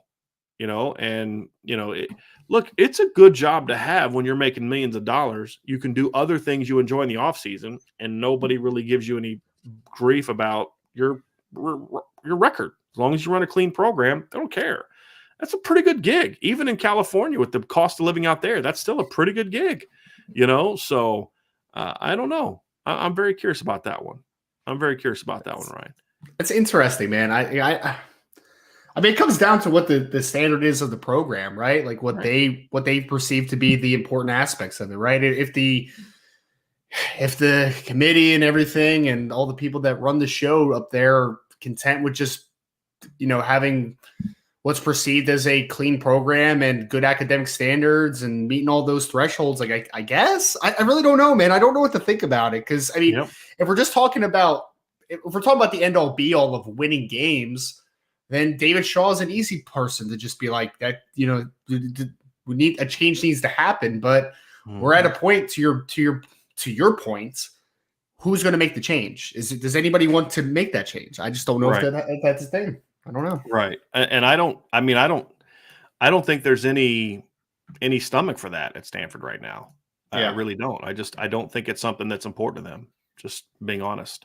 It's bizarre, man. Yeah, it really is. Because they got a taste of success. I mean, like you said, during the Andrew Luck and then going into the Kevin Hogan type of era, right? Like they were a good football program, and then all of a sudden they just don't care. That's insane to me. But so I wanted to bring this super chat up from Zach Martin. Zach Martin said, "Read a shout out." Obviously, I was talking about my dogs earlier, but Angela did a little bit of we had a really nice sun this morning. Like the sun came up and.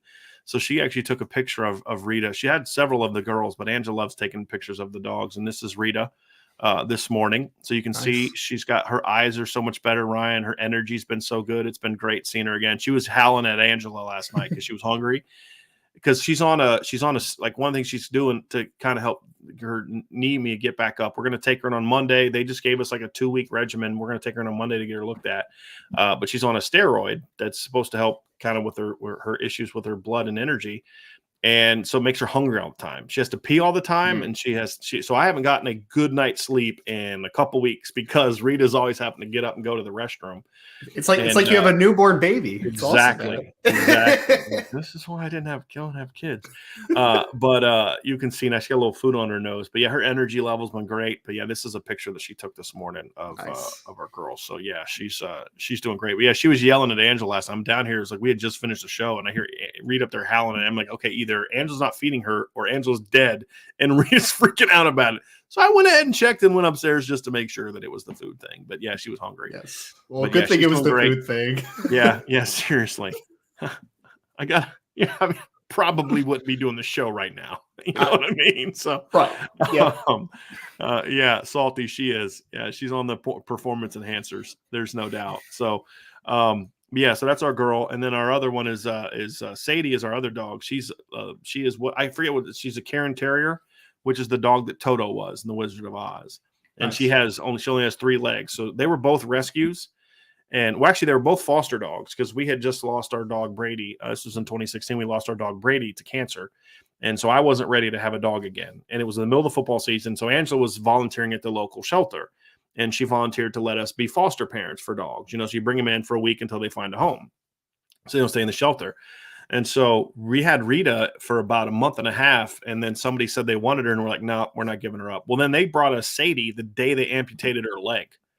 And so, like, within a week, she's like running around. It's just the craziest thing, man. So then we ended up keeping her. So I told Angela after Sadie, I was like, okay, you call them and tell them we're not fostering dogs anymore because we're going to end up with like 30 dogs, because we keep getting them. Like, I don't want to give it up. This dog's pretty awesome, So, but that's Rita and Sadie. So anyway, that's our little about our pups. So I appreciate the super chat for that. I know that Angela and Rita will both appreciate it. And Anthony Solomon, the super chat. Yes, I did get the video that I emailed you. I'm going to be on campus this weekend, so I plan on checking that out. So I'll let you know what I see. So sorry I haven't responded to that.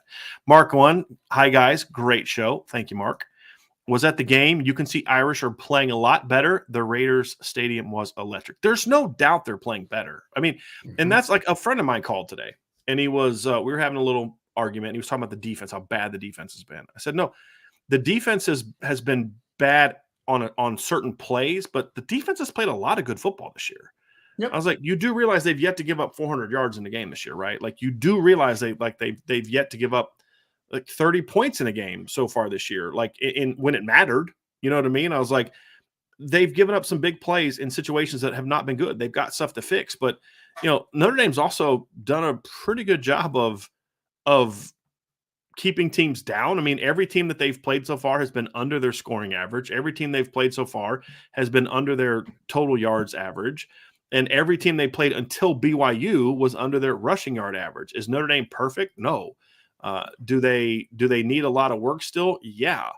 But this is definitely a team that's ascending. And then the other point I made is Notre Dame's played really good teams so far. At the end of the year, if all 5 of the teams that Notre Dame has played so far in a bowl game, would that surprise anyone?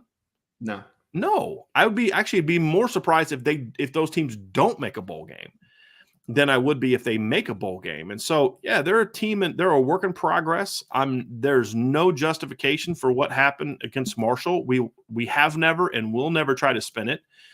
But when you look at Notre Dame, you have to keep in context the fact that they have played really good football teams so far, like relative to what most teams are playing in their first 5 games. And that's something you have to consider, right? When you look at their stats. And so, like, I told a friend of mine, he's like, yeah, well, they just haven't played good well in the second half. And he was like, I was like, okay, well, what do you mean? I said, outside of North Carolina, what do you mean? He goes, well, they played better in the first half against Ohio State. I was like, dude, they only gave up 14 points to Ohio State in the second half. You act like Ohio State ripped off 30 points. You know what I mean? So, like, the defense, I said, let me ask you this. Is the defense played well enough for them to be 5-0? He's like, yeah. I said, okay, then can we chill out with trying to spend an entire conversation trying to point out all the flaws of the defense? You know what I mean? The offensive side has been the problem. The last 2 games, they've gotten a lot better. Are they where they need to be, Ryan? No. Nope. Are they getting closer? And I think that's the point you made, is that I thought was a great point, is this is the kind of game that you need to take advantage of, to where you've been an ascending offense and now you kind of kick that door down and say, okay, we're rolling now at a different level. These next 2 games are perfect games for that, Ryan, to really get yourself right. It's going to be a night game. It's a rival. This is that game where if you are ascending and you are doing what you need to do, this is the kind of game where you should be able to come out and really rip Stanford up. If they don't, then I'm going to be a little bit concerned. I'm not going to lie to you. I'm going to be a little concerned about the direction of the offense. But if they continue to ascend to what they've been, because I feel like they didn't play much. I don't think they played any worse against BYU than they played against North Carolina. And I'd argue in some instances offensive, they've played better. They just played a way better defense than they played against North Carolina. Their offensive line played the best game by far in the entire season, in my opinion, against BYU. Like, they played They were getting movement, Brian. Like, that's the thing, is that BYU had a very manufactured defensive game plan to stop the run. Like, they were trying to stop the run, and Notre Dame was still, quietly ran for 234 yards at the end of the game. And we talked about this, right? Did it seem like Notre Dame ran for 234 yards during that game? Not really. But the matter of fact is that they counteract the physicality against BYU. BYU was trying to crowd the line of scrimmage. They were trying to stop the run, and Notre Dame was up to the challenge, man. So give Notre Dame credit for that. And I'll say this. Notre Dame has played the best football in the Raiders Stadium that anybody has played this year. Certainly better than the Raiders, that's for sure. Was last night's game in Kansas City? I don't even know. I watched the game and I don't remember where it was, but it was a Raiders. Who would have thought that Josh McDaniels might not be a good head coach? I know, right? As a Broncos fan, I am shocked. Shocked. I hate retread coaches, especially that one. It was in Kansas City, by the way. It was in Kansas City, sure. It was, but I mean, they were front running the whole time. It was 20-10 Raiders at some point, and then the Raiders are 1-4. Their only win. Their only win. No idea. Over the Broncos. Oh, I'm sorry. I didn't mean to open. No, it's okay. You know how many seconds I have spent watching the NFL this year, Ryan? -6. Yeah, that's about right. About 9. I watched like one play by accident. Sunday, I think it was. So I just don't watch it. Like by Sunday, it's like I've got to do all the work. I just don't care. And then when you watch like that, I saw the replay. Now I see highlights and stuff on Twitter, right? I'm talking about sitting down watching the game on TV. Sure. Like then you see the penalty that was called on Grady Jarrett against Tom Brady. And you're like, yep, that's why I don't watch NFL anymore. It's like I'm done. I think there was another one of those. A league that still doesn't know how to define a catch. Yeah, you know what I mean? Like okay. I make one tweet that says I still don't know what a catch is in the NFL. Still don't know. Yes, there's no doubt. Still have no clue. Still have no clue what it is. So yeah, we'll have to see about that one. Let's get to some more questions. We do have some really good ones today. Robert Bishop had a couple. Actually, Robert's got several questions here. Robert says, I know it's been said several times this year, but I feel like Stanford could get us if we don't get our you-know-what together. Get us look, Notre Dame would have to play really bad to lose to Stanford, in my opinion, Ryan. Mm-hmm. I think what I'm concerned about is it being a Cal type of game, a second half against BYU type of game where you're not locked in, you're not focused, you give up some plays you shouldn't give, you give up some garbage touchdowns early because there was a blown coverage, things like that. I think I'm concerned about that. Notre Dame would have to play bad to lose to Stanford. I mean, this is not a good football team. But are they good enough on offense to make this a game? Yeah, they are. They can score some points if they're playing well, and Notre Dame's not. Absolutely. Yeah. Robert Bishop says, why does Notre Dame never play Indiana? That's a good question, Robert. And I honestly don't know the answer. I'm going to actually look up and see what the Indiana Notre Dame rivalry has been, because, I mean, I don't remember them playing. It's been since the 90s that I remember Notre Dame playing Indiana, to be completely honest with you, in football. 1991 is the last time Notre Dame and Indiana played. They've played 29 times, actually, in history. But they played from 1950 to 58. They played 5 times. They played a bunch early on. They played from 1898 to 1908. They played almost every year. Then from 1919 to 22, then they played 3 games late in the 20s, played 3 times in the 30s, 3 times in the 40s, and then a bunch in the 50s, and then they didn't play again until 1951. So I don't know why. I would imagine it has a lot to do with some of the Big Ten stuff, and their involvement. That's just a guess. The other thing too, Ryan, is I don't know what playing Indiana does for you. I'd rather play Purdue if I'm worried about playing Indiana. Yeah, exactly. Much rather, because there's history there. Yep. There's history there. So yeah, I'm with you. If they have to play a team in Indiana, I mean, you can't play every single team in Indiana. I mean, then your schedule is going to be Northwestern, Illinois, Indiana, and Purdue, and that's just not. I think we should play Indiana State. Get the Sycamores in here. Yeah, there you go. Let's go for it. Might as well. And then Robert also said, I feel like Toby Gerhart should have got the Heisman that year, not Mark Ingram. We said that earlier, That's Robert. Yeah. Robert was the one that mentioned that in the chat that I brought up. I can't disagree. Can't disagree at all. He was so good that year. Toby was a monster. So good that year, and just an team. You know what I mean? Here's a question that I starred because there's a lot of talk about it, and people were asking Marcus Freeman about it yesterday. It really drives me nuts.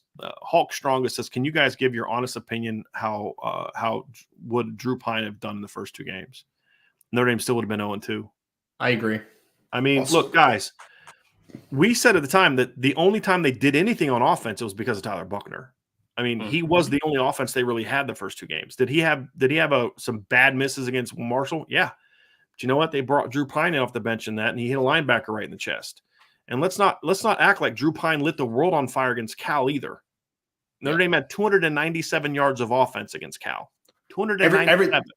It's recency bias, Brian, because you look at the Cal game. I mean, people came out of the Cal game saying like Drew Pine stinks. That's what people were saying, right? Because he missed a couple slide routes. He missed Michael Mayer, in the seam. That's what it is right now, man. And honestly, I think it's unfair. What game was Notre Dame's lowest yards per play game? Going to assume it's Cal by that question. Yeah. I think it's really unfair to Tyler Buchner because I'm still excited. If Tyler Buchner could stay healthy, and I know it's a big if at this point, but I still think he could be a really good football player. I really do, man. And it's a shame because we're assuming that there would be no maturation for Tyler Buchner, that he would be sitting here and he would be the same play, right. Like, and then the insinuation that the offensive line just magically started playing better because Drew Pine's in at quarterback is the other thing that's frustrating. It's like, that makes no sense, number one. And number two, it's like this is a team that rushed for 147 yards against Cal. To put all of that on Tyler Buchner it's nonsense. And it's you taking your I'm not saying it's about Hulk Strong, it's about a lot of people that have been making this case. You're taking your previous opinion of him and saying, well, that's why, that's how it should have been. I didn't like him anyway. Like, that's usually what I didn't like Buchner anyway. And then you followed up with, how Drew Pine would have been. Like, Drew Pine was terrible coming off the bench against Marshall, and he was bad against Cal, but he got better. Imagine that. He got better. And what did we call the North Carolina game, Ryan? What did we call that going into that game? What did we call in the North Carolina game? Do you remember what we called it? It's a get-right game. It is a get-right game, yeah. Because their defense is terrible. Sure was. You're telling me Tyler Buchner would have not played better by his fourth start against North Carolina? Come on now. I find it very hard to believe that Tyler Buchner would not have torched that North Carolina team in the run and pass game. And BYU. Could you imagine what he would have done on the perimeter against BYU? Now, does that take away from how good Drew Pine was the last 2 weeks? No, not at all. Yep. Not at all. And what pisses me off, and I'm just going to be honest with you, pisses me off, is people can't just enjoy that a kid is playing well. Yep. Why can't we just enjoy that Drew Pine is playing well without turning it into, like, how many people in this very chat after the blue gold game said that kid shouldn't be on scholarship anymore? A lot. Remember that? A lot. And we defended him because, like, the dude is running from the end of one drive, sprinting down the field to the assistant coaches to get a play to go lead the opposite offense. And, he stinks. He can never play. They got to get a grad transfer. Now he's a Heisman contender in some people's eyes. And Tyler Buchner sucks and is never going to play again. It's just like, stop. Can we just enjoy the fact that Drew is playing well? Can we just do that without taking shots at another kid? That's what I'm trying to do right now, man. First two games. You know what I mean? What would Drew Pine be looking like right now if his last game was against Ohio State? Right. I know, because quarterback's such a confidence position, right? Like, you need to be in rhythm. You need to be confident. And, I mean, Tyler Buchner – look, he didn't play well the first two games, but to think that there would not have been maturation of the team, of him. But he did start 8 of 9 for 112 yards against Ohio State. I know. For all he didn't play well stuff. You know what happened in the second half of that game? Their offensive line got their brains beat in, and Tyler was getting hit when he was getting on top of his drops almost every single time they played. They dropped back to pass. Yep. The line starts playing better. The offense plays better. Imagine that. But miraculously, with a waving of his magic wand, Drew Pine went in at halftime of the Cal game, and that's the reason that they're playing better because, Drew Pine waved his magic wand and the offensive line's playing better, right? Brian, there always has to be a one-sided versus the other, right? Like, it always has to happen. This is where I am, right? I wanted Tyler Buchner to be really good. He got hurt. It stunk. Right? Yeah. Drew Pine is playing well the last couple of games. That's great, man. Why does there have to be a battle between the two right now? There will be a battle between the two potentially in the spring, in the fall. Can we enjoy this now? Should be. Already through 5 games, both quarterbacks have earned the right to compete for the starting job next year. They have. I mean, Tyler did by earning the job. Like, somebody asked Marcus Freeman, like, do you regret stuff? I'm like, first of all, even if he thought that, do you really think he's going to say that you know what? We screwed up. We should have started Drew Pine. Come on. Be serious. But that's a question he was asked yesterday. Tyler Buckner earned that job. There's literally not a person within the program that I talked to that felt that Drew Pine should have been the starting quarterback. But you know what every person that I talked to also said? But if Drew's number's called, he's going to play He well. can get it done. Yeah. I've talked to an offensive player this summer who told me he spent all this time praising Tyler Buckner, but then he was like, "But you know what? Drew's a warrior. He's a great kid. If we need him, we're going to be okay. We got 2 starting quarterbacks." That's how the players view it. But people turn into, well, the players, they play for Pine. They played for Tyler Buckner too. They just didn't play well. But if Drew Pine would have started and Notre Dame would have still been 0-2, and then he gets hurt, Tyler Buckner takes over, they're 3-2, and people be saying the same exact thing. Let's just enjoy the fact that one kid is playing really well and the unfortunate manner in which he got the job. Because you really think Drew Pine said, man, I hope Buckner gets hurt because I want that job. Right. No, he didn't. But you know what he did? When his number was called, he stepped up and was ready to go. And that's what we said he would be. What did we say this summer? Notre Dame can beat a lot of teams with Drew Pine at quarterback. What we don't know is if he can beat Ohio State, Clemson, and USC. Still don't know the answer to that. Yep. I hope he can. We still don't have the answer to that. So, and we will spend all offseason talking about Buckner versus Pine versus whoever else, because there's going to be a battle. It's going to happen, right? Yes. And it's going to be a certain situation where I assume, as long as things keep trending in the right direction, Drew Pine's going to have a lot of confidence this offseason, right? He's going to have a lot of confidence. Tyler Buckner's going to be coming back from injury, trying to get his confidence back. And we'll see. We'll find out which guy is up to that challenge when it happens again. This is another one. Yep. Tommy Rees put together a couple pretty good game plans. His game plans the first 2 games were abysmal. Abysmal. And now maybe that's because he doesn't know how to really build a game plan around a kid like Tyler Buckner. That's a legitimate conversation to have. But it's also easier to game plan when you're playing North Carolina's defense and to a degree BYU's defense. So let's not forget about that. But look, Drew has done a great job, though. Not great job. He's done a really good job the last 2 games. There's some stuff he's going to clean up that we broke down last night that you would expect a young quarterback to get better at, just like we pointed out stuff that Tyler Buckner's got to do a better job. And, but right now, Drew's their quarterback. That's the reality of it. And, Ryan, and I'm after Buckner got hurt, there were people in this chat. And again, love the chat, man. But there were people in the chat saying that we weren't going to win a game this year. There were people that did that. There were people that are complaining about this team now that were like, they're going to be 4-8. They're not going to make a bowl game. Now talking about Drew Pine as being some kind of they played bad teams, right? And they've done what they've needed to do against bad defense. Not bad teams. They played good teams. They've played bad defenses. Yes. And Drew did exactly what you're supposed to do to a bad defense. Right. And he did what he needed to do, and he helped them get 2 wins. And I got nothing but love for Drew Pine. Nothing 100%. But love for Drew Pine. I'm just tired of the whole, okay, so let's rip Tyler Buckner. As if Tyler Buckner's the reason that they couldn't stop the run in the 4th quarter against Ohio State.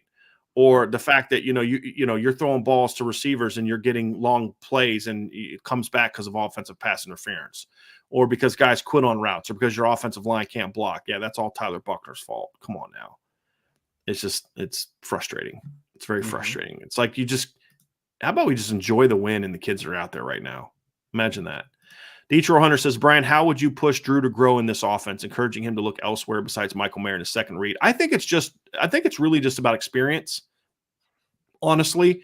And I think what we saw Saturday against BYU, Ryan, is going to be great for him because he did just throw a ball up to Jaden Thomas and he got rewarded for it. Right? You saw him go to Jaden Thomas over the seam, go to Lorenzo Sauer over the seam. I think it's just about getting success, knowing that, hey, when I throw the ball to these guys, they're going to make plays. Ryan, I really think that's what it is. It's just comfort in the offense, comfort in the system. And then you just remind them, hey, stick with the read, stick with the read, stick with the read. I think those are the big things that I want to see from Drew Pine moving forward. Is just more comfort in the system. And look, because when you're young and you're not real experienced and you're in a 3rd down situation, guess what you're going to do? Where's my dude? Right. Where's 87? Let me find 87. But as the game wore on, there were more times that he went other places. But when the game was really clutch again, he still went back to Mayer and it cost him. So how do you get him to do that? Show that play again. sit in the film room and show that play again. Show how open Holden State's was. And you say, you know what? I got to trust this. I got to trust the system, and I got to trust all my teammates. And I think the fact that some of his teammates rewarded him with some big-time plays on Saturday, the flip to Audric Estime, the one-on-one to Jaden Thomas, the seam routes to Thomas and Styles, those are the things that are going to help him gain more confidence in his teammates. So trust the system more, trust all your teammates. None of them have let you down so far. And then just the experience of, okay, I remember what happened last time, and then just getting better. That's really what it boils down to. And then the more comfortable he gets, Ryan, the more things you can do if you're Tommy Rees. You know, there's different things. Hey, look, you know, you didn't really – I mean, think about where they were against Cal to where they are now, where they didn't attempt a single pass beyond, 12 yards to a wide receiver in that Cal game, right? Yep. To where now they're throwing seam routes and backside seams and climbs and go routes. And they did it against North Carolina too. They were aggressive against North Carolina throwing down the field. Just didn't hit any. Right. Well, it hit the one to South. Well, they hit a few more this game. You know, all that stuff's going to be important. And it's all part of the evolution. But you know what? It comes down to the end of it. Still, it's all about the offensive line. That's what it boils down to. Because here's the thing I also say. You say, how would Drew Pine be? What would Notre Dame's record be if Drew Pine started at quarterback? My question is, what would Notre Dame's record be if the offensive line would have played against Ohio State and Marshall like it did against North Carolina and Cal and BYU? And be undefeated. That's the reality of it. At worst, 4-1. Yeah. Mike Huff asks, well, James Madison is better than we are, apparently. Oh, and North Carolina got twice as many top 20 votes as we got. It's a joke. Mike, I agree that it's a joke. Those are not two that I'm going to disagree with, however. Here's my thing on top 25 rankings, and you tell me if you disagree. I think people put way too much emphasis on head-to-head. Head-to-head matters, but you got to look at the entirety of the resume. North Carolina's resume is a top 25 resume as a whole. They bounced back from the Notre Dame loss and destroyed Virginia Tech, and then went on the road and beat Miami and outplayed Miami start to finish. Right? They have a top 25 resume. Notre Dame is 3-2 with a loss to Marshall. I think Notre Dame can make a case for being in the top 25. I had them 26th. I had them right outside the top 25. I had North Carolina and James Madison in the top 25. Now, the James Madison one is interesting because here's the reality, Ryan. They have yet to beat a Power 5 team. But the argument that I made in my Irish Breakdown top 25, which I put on the message board, is you kind of have to look at with a team like that who doesn't have a win over a top 25 team. You have to look a little bit deeper, in my opinion, Ryan, and look at more of the, okay, well, how have they played kind of thing. And I'm trying to find the post I made on this because somebody asked about it yesterday. And I want to pull up the point that I made to kind of support why I had James Madison in the top 25. And it really comes down to, you got to look at the dominance in which they've had against the teams that they have played. And so pulling up that post, just give me 1 second, Ryan. I'm going to pull this up. So here's the argument that I made last night about James Madison. Okay. And again, it's somewhat transitive property, but not really. It's more about just context, because it's not saying that means they could beat Ohio State. That's not what I'm saying. But here's the point I made about James Madison, and I'll just read it word for word. This explains why I had him. And I said, look, the knock on JMU is they have no wins over Power 5 teams, so let's get that out of the way. But if they did have a Power 5 win, I'd have them even higher than 25. They'd be in the top 15. I said they've been that dominant. Their best win is a 32-28 road win at App State, and they came back from being down 28-3, which matters to me. I said they dominated everyone else. They blew out Middle Tennessee State 44-7. They blew out Texas State 40-13, and they blew out Arkansas State 42-20. Now, we have some criteria that we can use to evaluate those three particular wins, and here's where I'm coming from. They beat Middle Tennessee State 44-7. They outgained Middle Tennessee 548-119. Middle Tennessee State then went on to beat Miami 45-31 and outgained Miami 507-367. They beat Texas State 40-13 and outgained them 460-246. Baylor beat Texas State 42-7 and outgained them 501-268. Very similar. Now, keep in mind, however, that Texas State scored on the last play of the game against James Madison. It was 40-7. They scored literally with 0 seconds on the clock to make it 40-13. Very similar to the Baylor score. They also beat Arkansas State 42-20. They outgained. Now, hear this. They outgained Arkansas State 598-267. Ohio State beat Arkansas State 45-12. They outgained Arkansas State 538-276. So James Madison had 60 more yards than Ohio State, and they gave up 9 more yards than Ohio State against the same team. So those things to me provide context to say, yes, they are a Power 5. They are not a Power 5 team. They have beat no Power 5 opponents. But the teams that they have played, they have dominated like you'd expect a top 25 team to dominate those particular opponents. And so to me, that's why I felt like James Madison so far has deserved to be ranked in the top 25. And now I have them 25th because they don't have a Power 5 win. But when you beat teams, and you know who has the number 1 rush defense in the country right now? It's James Madison.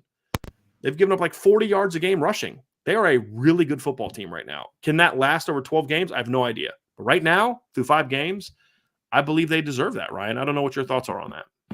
I think you're a Virginia homer. That's my only thought. True. Very true. Can't deny that. Still doesn't say anything about what I just said, but yes. Hey, man, they're undefeated. They're dominating everybody that's put in front of them. And you could say they don't have a Power 5 win, but also they're not a Power 5 team, right? So they're beating teams that are on their level and dominating those victories. So I'm okay with it for now because I think people do get hung up on the fact of like, hey, top 25 rankings, it's not that simply this team is better than that team, right? It's a resume thing. It's based upon what you've done on the field. Or this team would beat that team if they 100%. Played. Well, they don't play. Yes. Exactly. Because if that's the case, Ryan, then Alabama should never not be in the college football playoff. Right. Ever. If Alabama loses 3 games this year, they should still be in the college football playoff because if they were matched up on they can beat anybody on any given Saturday. Mm-hmm. And that's just not it's what have you done against the schedule that's in front of you? And they have dominated that schedule. And also, if you want to be ahead of James Madison and ahead of North Carolina, should be playing better consistently throughout the season so far. Don't lose to Marshall. Yeah, right. Can we also do a hat tip right now to James Madison going from FCS football to what they're doing now? Like, good job, man. This is year 1 for them. I know, man. The FBS level, Ryan. They might be a legit team down the line, man. If they're doing this year 1, like it's possible. Yeah, it's it's interesting. Very interesting. Let's see here. Robert Bishop also says he has a mailbag question. In your opinion, where do you think Matt Rule ends up, and where do you think he'd do the best at? I have no idea, man. I mean, so how? Let's say this, right? How is he a fit at the programs that are open? Okay, so you've got Nebraska, you've got Georgia Tech, right? You've got Arizona State, you have Colorado, and then I'm Wisconsin. Yeah. Okay. So of those schools, which one do you think Matt Rule is the best fit at? I kind of like Georgia Tech or Arizona State for him. I'm not like I think that he would be a fine fit at like Nebraska, for instance. He's a reclamation project guy. Yeah. Right. Well, yeah, that. And also I think Matt Rule is a really good recruiter too, right? And I think that he could do well in the Georgia recruiting pipeline. I think he could do well in Arizona, tapping into that improving pipeline as well. So yeah, I mean, he's literally taken a couple bad programs in the past and flipped them around pretty quickly, man. Yes. Like it's awesome to see what Dave Aranda has done at Baylor, continuing that. But let's not act like Baylor didn't have some talent when Dave Aranda came in, right? That's because of Matt Rule, if we're being honest, right? I think Dave Aranda is an excellent coach. I think he's taken him to the next level. But all that being said is that I think Matt Rule is a really good college football coach. So take him to Arizona, start putting a little bit of a fence around the state of Arizona that's producing better talent. I think he'll do a nice job. Do a really nice job. You know what he did at Texas? Here was the thing when he got hurt about it. I said, what? That fit doesn't make any sense. This is a Northeastern dude. I don't get that fit. But one of the first things he did is he hired a bunch of Texas high school football coaches to be assistant coaches, to be back staff, to be analysts, because he understood if we're going to have success here, we have to make sure that the people in the state love us. Charlie Strong never did that. Never did that. And that's partly why he failed. Steve Sarkisian understands the importance of doing that. And Matt Rule, so he would go to Arizona, to your point, and he would go hire one of the top high school coaches to be an assistant coach. He would hire some other guys to be the back staff. He would go to Matt Rule would go to every single coach's clinic in the state. I mean, he does stuff like that. He would understand that. I think that I don't love the Nebraska fit, but I don't know who I like for Nebraska right now. I almost feel like I don't know if Lance Leopold, if you can get him, but yeah. I mean, I'd still say maybe you need to think about Craig Bowl. From Wyoming, maybe. I mean, he's whose name now, I saw got thrown out there, Brian, was Mike Minter, that coaches down at Campbell, which is interesting. Not for the former safety, at Nebraska. Yeah. For what position? I don't know if it was a defensive coordinator position, bringing him in or type of thing, or if it was all the way jump to head coach. But he's done a decent job at Campbell, so that's an interesting one. Is he the head coach at Campbell? He's the head coach at Campbell. Interesting, very interesting. That would be a very Nebraska move to get an alum.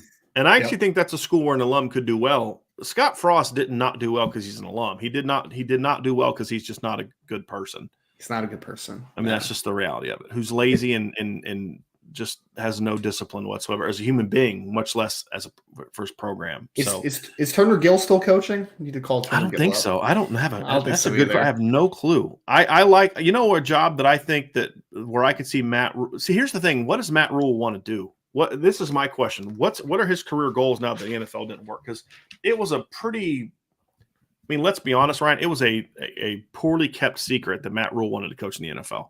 Yeah. Very poorly kept secret. When he was at Temple, that was a poorly kept secret. My question is, does he still want to do that, or has what he went through in Carolina get that out of his system? I think that, to me, is going to determine what job he's going to take. If he is in a situation, you know what? I did that thing. I'm now in a position where I just want to go find a place that I can call home. Then Nebraska is a great place to potentially do that. Colorado could be a really good place to do that because of the expectations that are now. Look, I'm starting from scratch. Like we said, he's a reclamation project guy, right? And there is no bigger reclamation project at the Power 5 level than Colorado. Would you agree with that?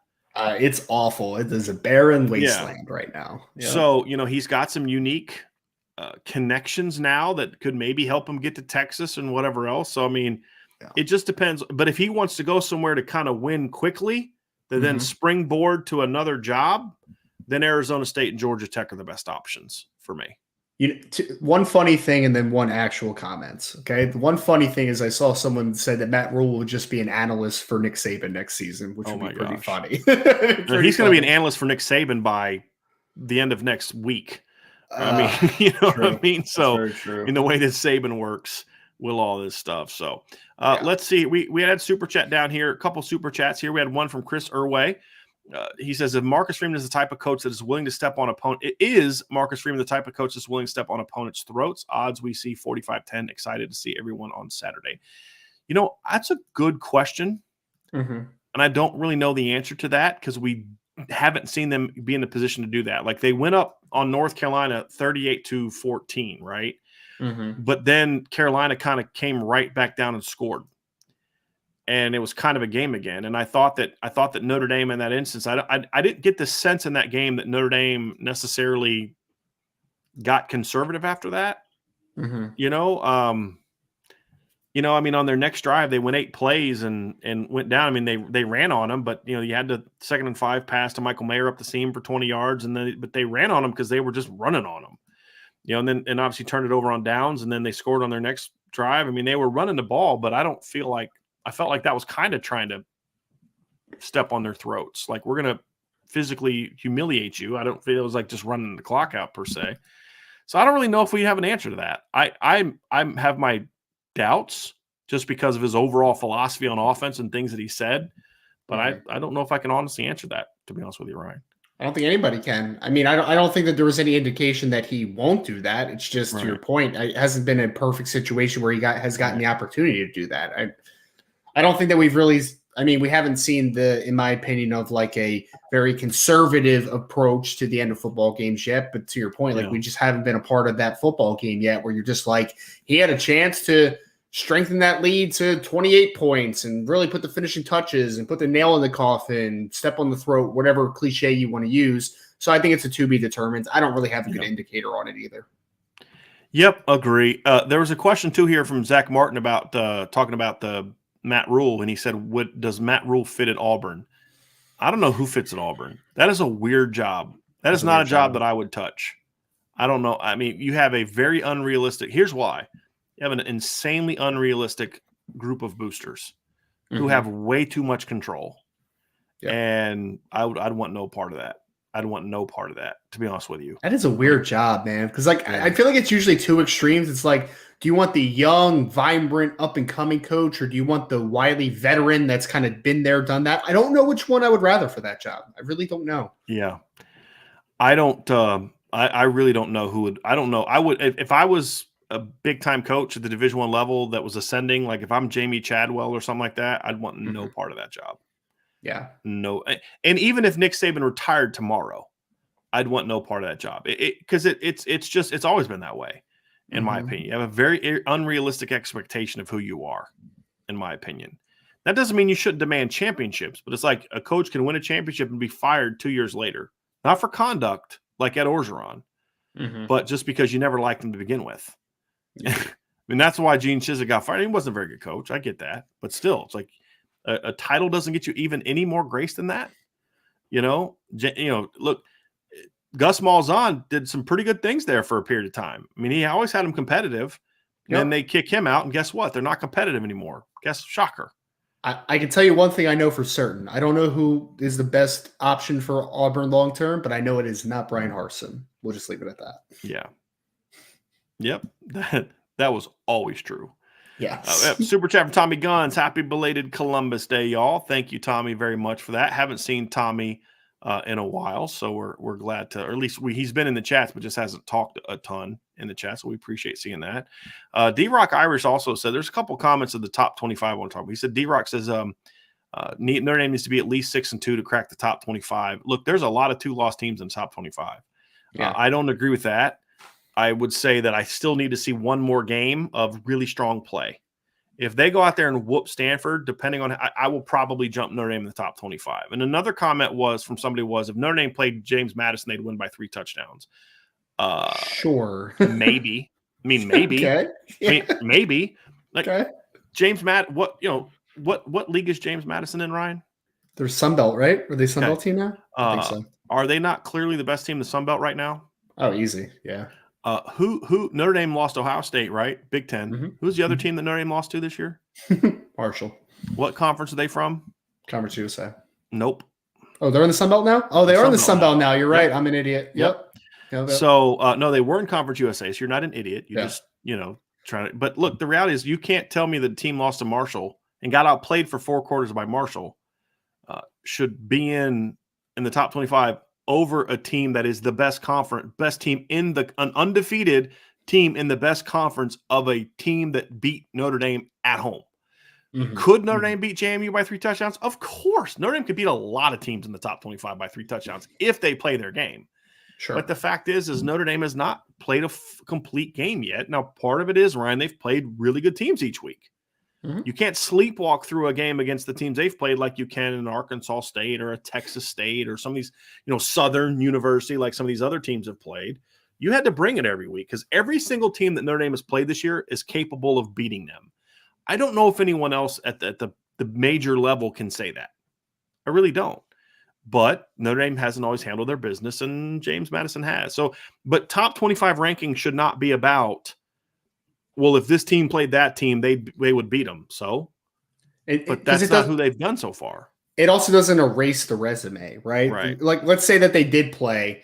Notre Dame goes to 4-2. They still lost to Marshall, right? And then you look at James Madison would be 4-1, 5-1, whatever they are right now, and they've taken care of business in every other spot, right? Like, it doesn't change the resume. Head-to-heads don't. We're not doing the transitive property thing. Like, we're not doing that. I get it, but it's not how that works. Now, if you whoop Stanford, then I'm on board with that, right? Sure. I'm on board with it because again, there's my top 25. I had 4-2 Washington State in there. I mean, there's a lot of 2-loss teams in the top 25 in college football right now, Ryan. I mean, I'm just looking at it now. You've got 1, 2, 3 for sure in the top 25. That's the AP. North Carolina's the coaches poll has 4 in the top 25. And then you look at the teams right next. North Carolina is next in line with 1 loss. Then Baylor's got 2 losses. Coastal Carolina is undefeated, and they are a very mediocre 6-0 team. I did not consider them for my top 25.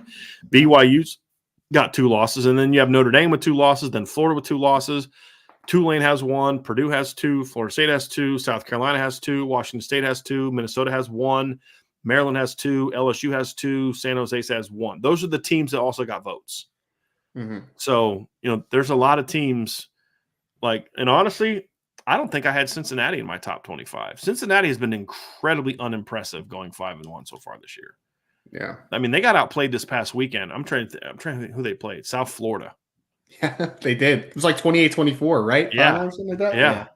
Yeah. Very, very, very unimpressive game for them. No doubt about it. Let's get. I saw someone say that head-to-head should matter. They do. They do matter. No. But it's not. Never everything. said it doesn't matter. I think people put too much emphasis on it. If resumes are similar, they don't have to be the same.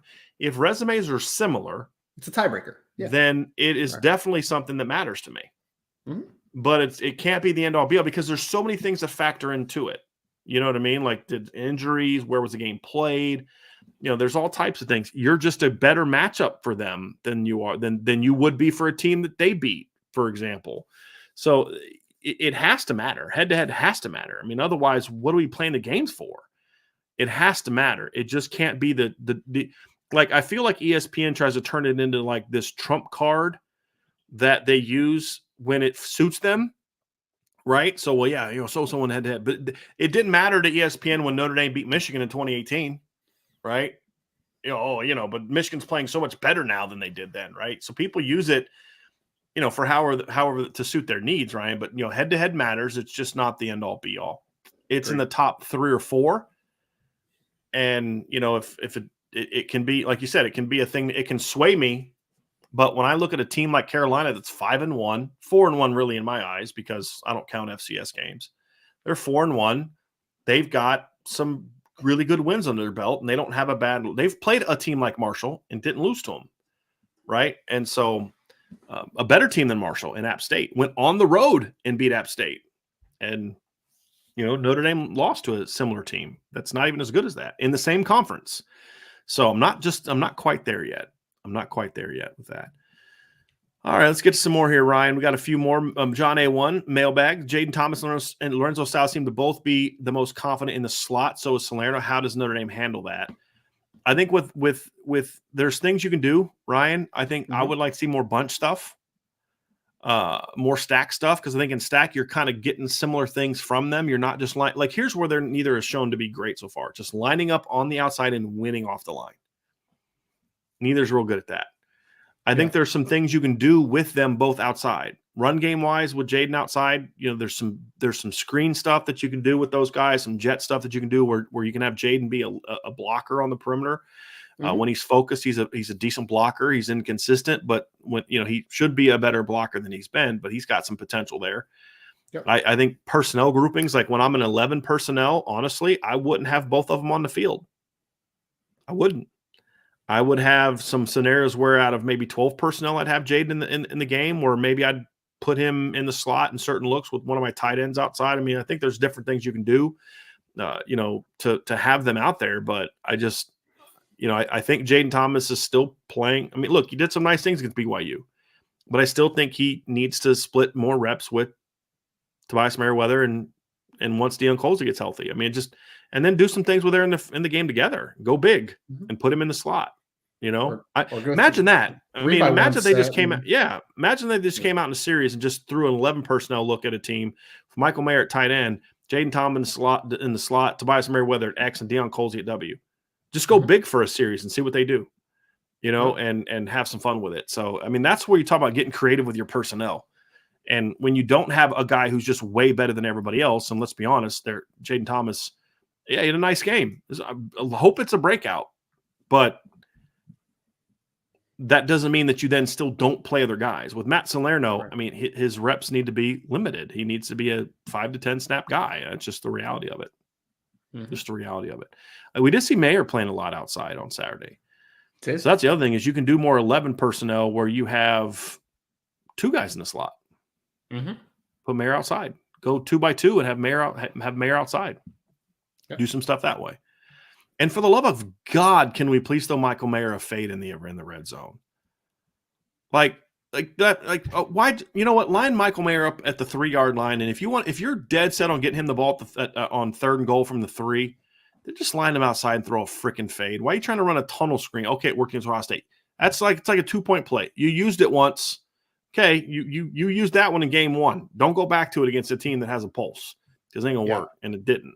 But here's what you do: stop trying to outsmart everybody and say that dude is not getting stopped in a one-on-one by anyone in this arena, right? No one. So I'm just going to throw him a fade. But that doesn't show everyone how smart I am. That's why I think they don't do stuff like that. You know who would definitely throw Michael Mayer a fade? Stanford quarterbacks? Stanford. Yes.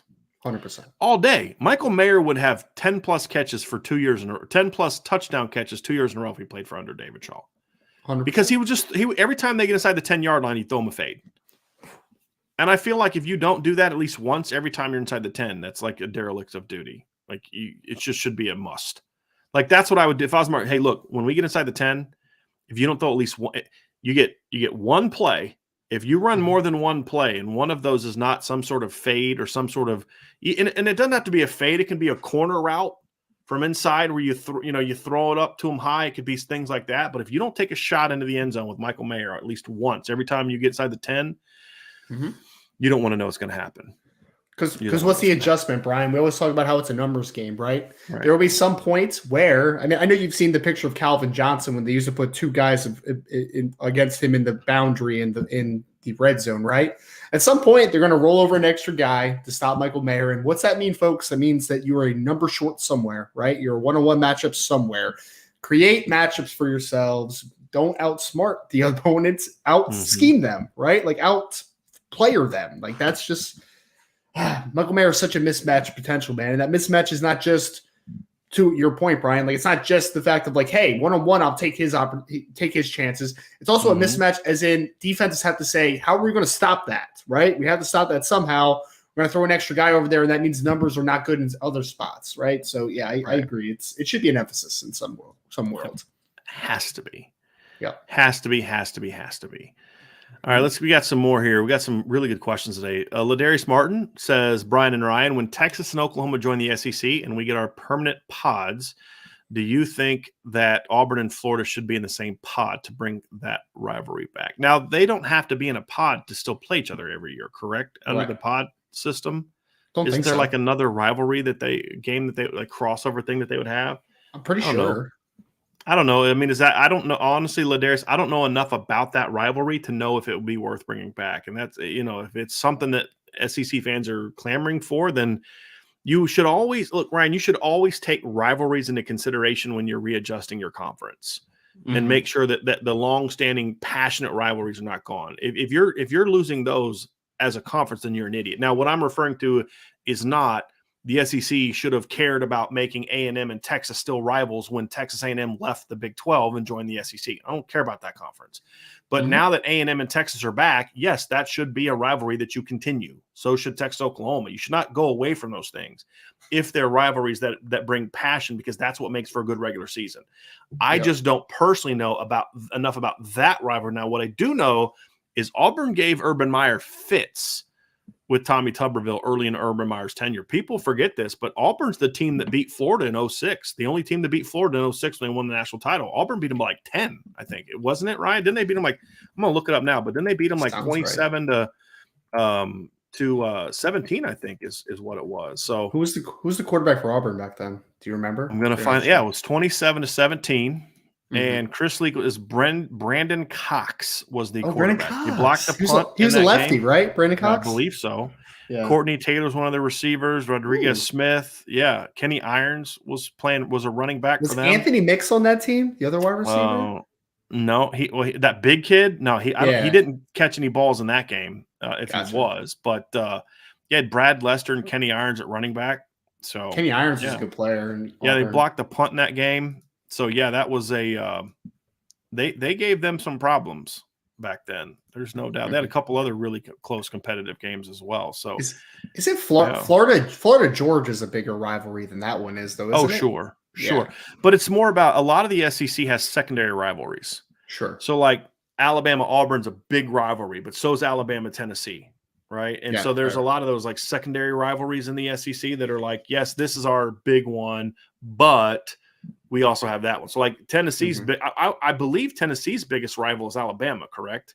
Even though Alabama's their number 2, and then their second biggest rival is Kentucky. I was about to say I think Kentucky. I knew it was a but I big think one. that's more of a regional one. I thought I could be Could wrong, be. but I You could be just right. remember talking to some Tennessee people that like Bama's their big rivalry, Kentucky's their other rivalry. So You in might be right. most instances that they have a second rival in their like the big teams do. I've always felt that way anyway. I think the Yeah. Big Ten is unique that way that other than Michigan is really like the only team in the Big Ten of the power teams that have like a second rival. Like Ohio State doesn't have a second rival, right? Michigan State doesn't have a second rival, but Michigan does. They've got 2 Mhm. in Ohio State and Michigan State. And I don't know of any other Big Ten team that has that, to be honest with you. And there aren't many teams are, but the SEC has a lot of that, and I like that. Like USC, who's the other long-term game that's considered a rivalry for USC in the Pac-12? There isn't one. I mean, they play the same teams every year, but there's not one that's considered a rivalry. On the USC's Pac-12, second yeah. rivalry is out of conference. Mhm. And like the thing that's unique about the SEC is a lot of those rivalries are in conference. You know what I Yep. mean? So like Florida's unique because Florida's got Florida Georgia, but then their second rivalry is an out of conference game. But like Mhm. that's what makes the Tennessee and the Alabama stuff unique is that their second rival is also a conference game, which I find interesting. I do find that very interesting. Here's a question. Ben Tarnowski asked this, Ryan, at the end of our quarterback debate. He says, with all of this, would you still bring in a transfer for 2023? As of right now, Yes. absolutely. And I would bring in a transfer that will compete for the starting job. Having said that, if Drew Pine takes his team on a roll and they beat Clemson, they beat USC, he goes to the postseason and they play in the Orange Bowl and they win. Actually, it can't be the Orange Bowl. Isn't the Orange Bowl one of the playoff games this year? One of the New Year's Six bowls that's not a playoff game. So like it can't be the Fiesta, whichever ones are not. Mm-hmm. Then I would probably rethink the whole bring a guy in to battle for the starting job. Because by that point in time, I think Drew would have earned to be like, if it's not going to be Tyler, it's going to be him. Because like I have 2 thoughts. Number one, I don't think a guy should automatically lose a job because of an injury, unless that injury opened the door for Trevor Lawrence or Joe Burrow, right? Lou Gehrig. Right. You get Wally pipped. Okay, that's a different situation. Right. So Tyler deserves to be in the mix. Drew deserves to be in the mix right now, but I don't think he's done enough again based on who they've played, Ryan, to say, okay, yeah, don't need to bring in a starter now. Let's see how they do. Mm-hmm. So like I said, they're going to need to run the table with him for me to say, you know what? You need a grad transfer, but it's like this past year where I said, look, bring in a grad transfer, but it's not a guy that I care about coming in and compete for a starting job. Because I felt like Drew and Tyler had earned the right to battle for that. Tyler's injury changes things. Because to your point earlier, Ryan, look, I think Tyler Buchner, if he stays healthy and gets experience, can be a really good quarterback. Yep. But both of those things are fails this year. He's not going to get the experience. And this is now basically the 3rd time in 5 years. So no, 6 years. So he had sophomore, junior, senior, freshman, sophomore. No, 3rd time in 5 years that he's going to miss almost an entire season of football of just development. No, once was not his fault. Can't blame him for senior years. COVID deal, right? Can't blame him for that. But he missed a sophomore year and now this year. And then in one of those of those 5 years, he was just a guy that they brought in as a situational player. He's played 1 full season of high school football or of football in 5 years. That's a lot of lost development. Mm-hmm. And so it's hard for me to say, yeah, I'm just going to trust that he's going to be healthy next year and develop. I can't. Not when you're trying to compete for a championship. And right now, Drew Pine making 3 starts against 3 good but not great teams and playing good but not elite yet is not enough for him to have locked that down. But the reason I say that is, Ryan, the only way Notre Dame runs the table literally beats everyone they play and wins a major bowl game is if Drew Pine looks the rest of the season like he's looked the last 2 weeks. Mm-hmm. That's it. And if he does that for 10 games, 11 games, and it's hard for me to say, yeah, now go get a grad transfer to give that guy the job or you know what I mean? I don't know if I'm going to feel because it's a lot of it's about chemistry. It's about your locker room, and that's a big part of it too for me. I mean, if you've got a guy at quarterback like Georgia, for whatever reason, the Georgia players just never connected with JT Daniels. They were just better when Stetson Bennett played. Now, no one in their right mind should argue that Stetson Bennett's a better talent than JT Daniels. But those Georgia kids just play for Stetson better, right? That's just a proven fact of a period of time. And because of the transfer aspect of it, maybe that can happen. It just depends on what Drew does. It just does. If they drop a game or two, then all bets are off. Because this is about winning championships is really what it boils down to. And it will also depend, Ryan, on who that grad transfer is or who the transfer is. I mean, if we're being honest. Yep. Like, I love you, man. You led us to a Cotton Bowl victory, but CJ Stroud wants to play his last year at Notre Dame. You know what I mean? Like, sorry, partner. But that guy's not out there. Guy's not out there, Ryan. He's just not out there. Yeah. So, and you say, oh, well, what about if it's Caleb Williams? Well, if what I just said is true, then Drew Pine went on the road and beat Caleb Williams at his place, right? And so that's just my stance on that. So I just got to see how the rest of the season plays out. But it's a very good question. But as of right now, Ryan and I both agree that, yes, you definitely do. You definitely do. And Robert Bishop has a great comment here, Ryan. After watching the backup quarterback play of Oklahoma, and I would just argue Alabama as well, really makes you appreciate Drew Pine. He really's played well, and we could be in a far worse place right now because Jalen Milroe played really well when he came off the bench against Arkansas. I've always said this, Ryan. It's a lot easier to come off the bench in the middle of a game and rally a team than it is to have the whole week of pressure of being the guy. Mm-hmm. And he did not play very well against Texas A&M. He still played a lot better than Davis Beville. So yes, holy. The point is that Drew Pine did what you want your backup quarterback to do. He came in and settled things down.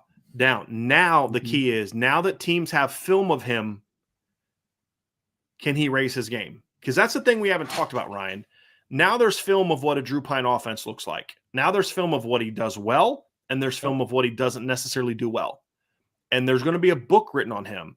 Guys that can truly win, guys that need to be starters in Notre Dame, they adapt as you adapt. They evolve as you evolve. Mm-hmm. That didn't happen with Ian Book. Once teams got the book on Ian Book, he just was kind of like, he was who he was. The book on Ian Book. I like that. There you go. The story on Ian Book, so that way I don't have the repetitive words there. Once the story was written on Ian Book, found in there, he just never was the same guy. Once they wrote the book of the on Ian. Sorry, yeah. The story on Ian Book. Okay, I got it. You don't need to mess with perfection. He was never the same guy that he was for his first 5-6 starts, right? Mm-hmm. And his best football, the best stretch of football of Ian Book's career was his first 5 starts. Mm-hmm. Just was. I mean, statistically, how the offense played, all of it. Can Drew avoid that? Can he continue evolving as a quarterback? And that's, Ryan, why I want people to understand this. That's why Ryan and I focus on the things that he needs to get better at in our evaluation last night. Oh, he went 22 of 28. Cool. Against BYU. That's great. Does that beat Clemson? Or is that going to work in a couple weeks when teams realize that this is who Drew Pine is? Mm-hmm. No, it's not. That's why Drew has to continue to evolve and get better because, you want to take Michael Mayer out of the game? Cool. This is what I got for you. You know what I mean? You want to take the middle of the field out because here's what teams are going to do too. They're going to say, we're going to take the middle of the field away because Drew Pine likes throwing in the middle of the field. He doesn't like throwing outside a lot. He likes throwing sort of like halfway between the hash and the numbers and then inside. That's where Drew is comfortable. We're going to make him throw out cuts. We're going to make him throw comebacks. We'll make him throw go routes because he's not real good there. Okay, Drew says, okay, cool. Condense your defense. I dare you. Because now I'm going to hit this shot out here and we're going to have this success. You know what I mean? Like, that's what this game is about. That's what this chess match is about. And Drew's got to show he can do that. But what he has done is he stabilized. That's the job of the backup quarterback. The next stuff that you and I are just talking about, that's the job of a starter. Yeah. That's where Drew is evolving into. Right? Because, and this is not a Drew Pine conversation per se, but there is a thing called quarterback purgatory. Okay. And quarterback purgatory is that a quarterback is good enough to win some football games, right? Yep. but not quite good enough to take you the distance. That's quarterback purgatory. And it's hard to move on from there. But to your point, Brian, we have seen that Drew could be this good. We've seen it. Right. Good quarterback, good solid play. He can manage a game. He can do some good things for you. The next question he needs to answer, if he is the long-term answer quarterback, is if he can take you to the next step, the distance. Drew Pine has not arrived yet. Drew Pine has shown a lot of good things, but we have not seen anything yet that says this is a championship winning quarterback, right? Maybe it's a championship level quarterback, but is it a winning quarterback? That's different. Well, I will say this, however. You are spot on. I'm not disagreeing with you. I'm going to say the encouraging thing is we have seen steps towards that. He has shown us steps towards that. That's important. That's very important. No doubt. Because he's already shown me in 3 games the one thing we did not see from Ian Book. He will attack you. He is aggressive. He understands anticipation, and he was willing to throw to the tougher spots of the field. Yes. Ian didn't even when Ian was ripping people up, he didn't really do. He threw a lot of stuff outside to his 6'5", his trees outside. And so that's an encouraging thing, right? So that's a positive. Now, to your point though, Ryan, that doesn't mean that you're a championship quarterback. That means you're showing the potential to maybe be that. But that's what Ryan is saying, and what we're saying is now let's see him take the next step, right? And that's the thing against better defenses, and that we won't see that really till Syracuse. Like if he goes on the road, if the next 2 weeks he just kind of does what he's done the last 2 weeks, like okay, great, we now know that Notre Dame will rip up every. Like to me, that's good. Like that means Notre Dame's going to go at least 8-4 because they will not lose to any of these other teams because this is how he's going to play, right? We still don't know if he can beat Clemson. If he goes on the road and does against the Syracuse defense what he's done the last 2 weeks, then I'm a believer that he can be that guy because that is the best pass defense. That is arguably the best secondary he's going to face all year. Would you? I know you agree with that, Ryan. I do. Like from here on out, and I even think you could look because I'm still not high on the Ohio State secondary. I'm not. The safeties are playing a lot better. Their corners are still are not playing well. I think they would be better than they are. They're just not that good. The safeties are playing a lot better, in my opinion. Like Nathan Ransom had a great pick on Saturday. Ronnie Hickman's playing well. Their safeties are playing a lot better football. Their corners are not good. Dutch Proctor is starting to settle back in too. So, yeah, he's definitely getting shook. He's definitely shook the rust off at this point in time. Let's say they're 100% certain they're the best cornerbacks that they will face all year. Yes, best secondary, doubt. They're in the conversation. It's them and Ohio State, in my opinion. Secondary. Now, Clemson has the best defense they're going to face. Yes. We're just talking secondary. That tells me something because you went on the road, true road game, right? True road game, which BYU was not. And you beat a really good defense because BYU didn't have a great defense.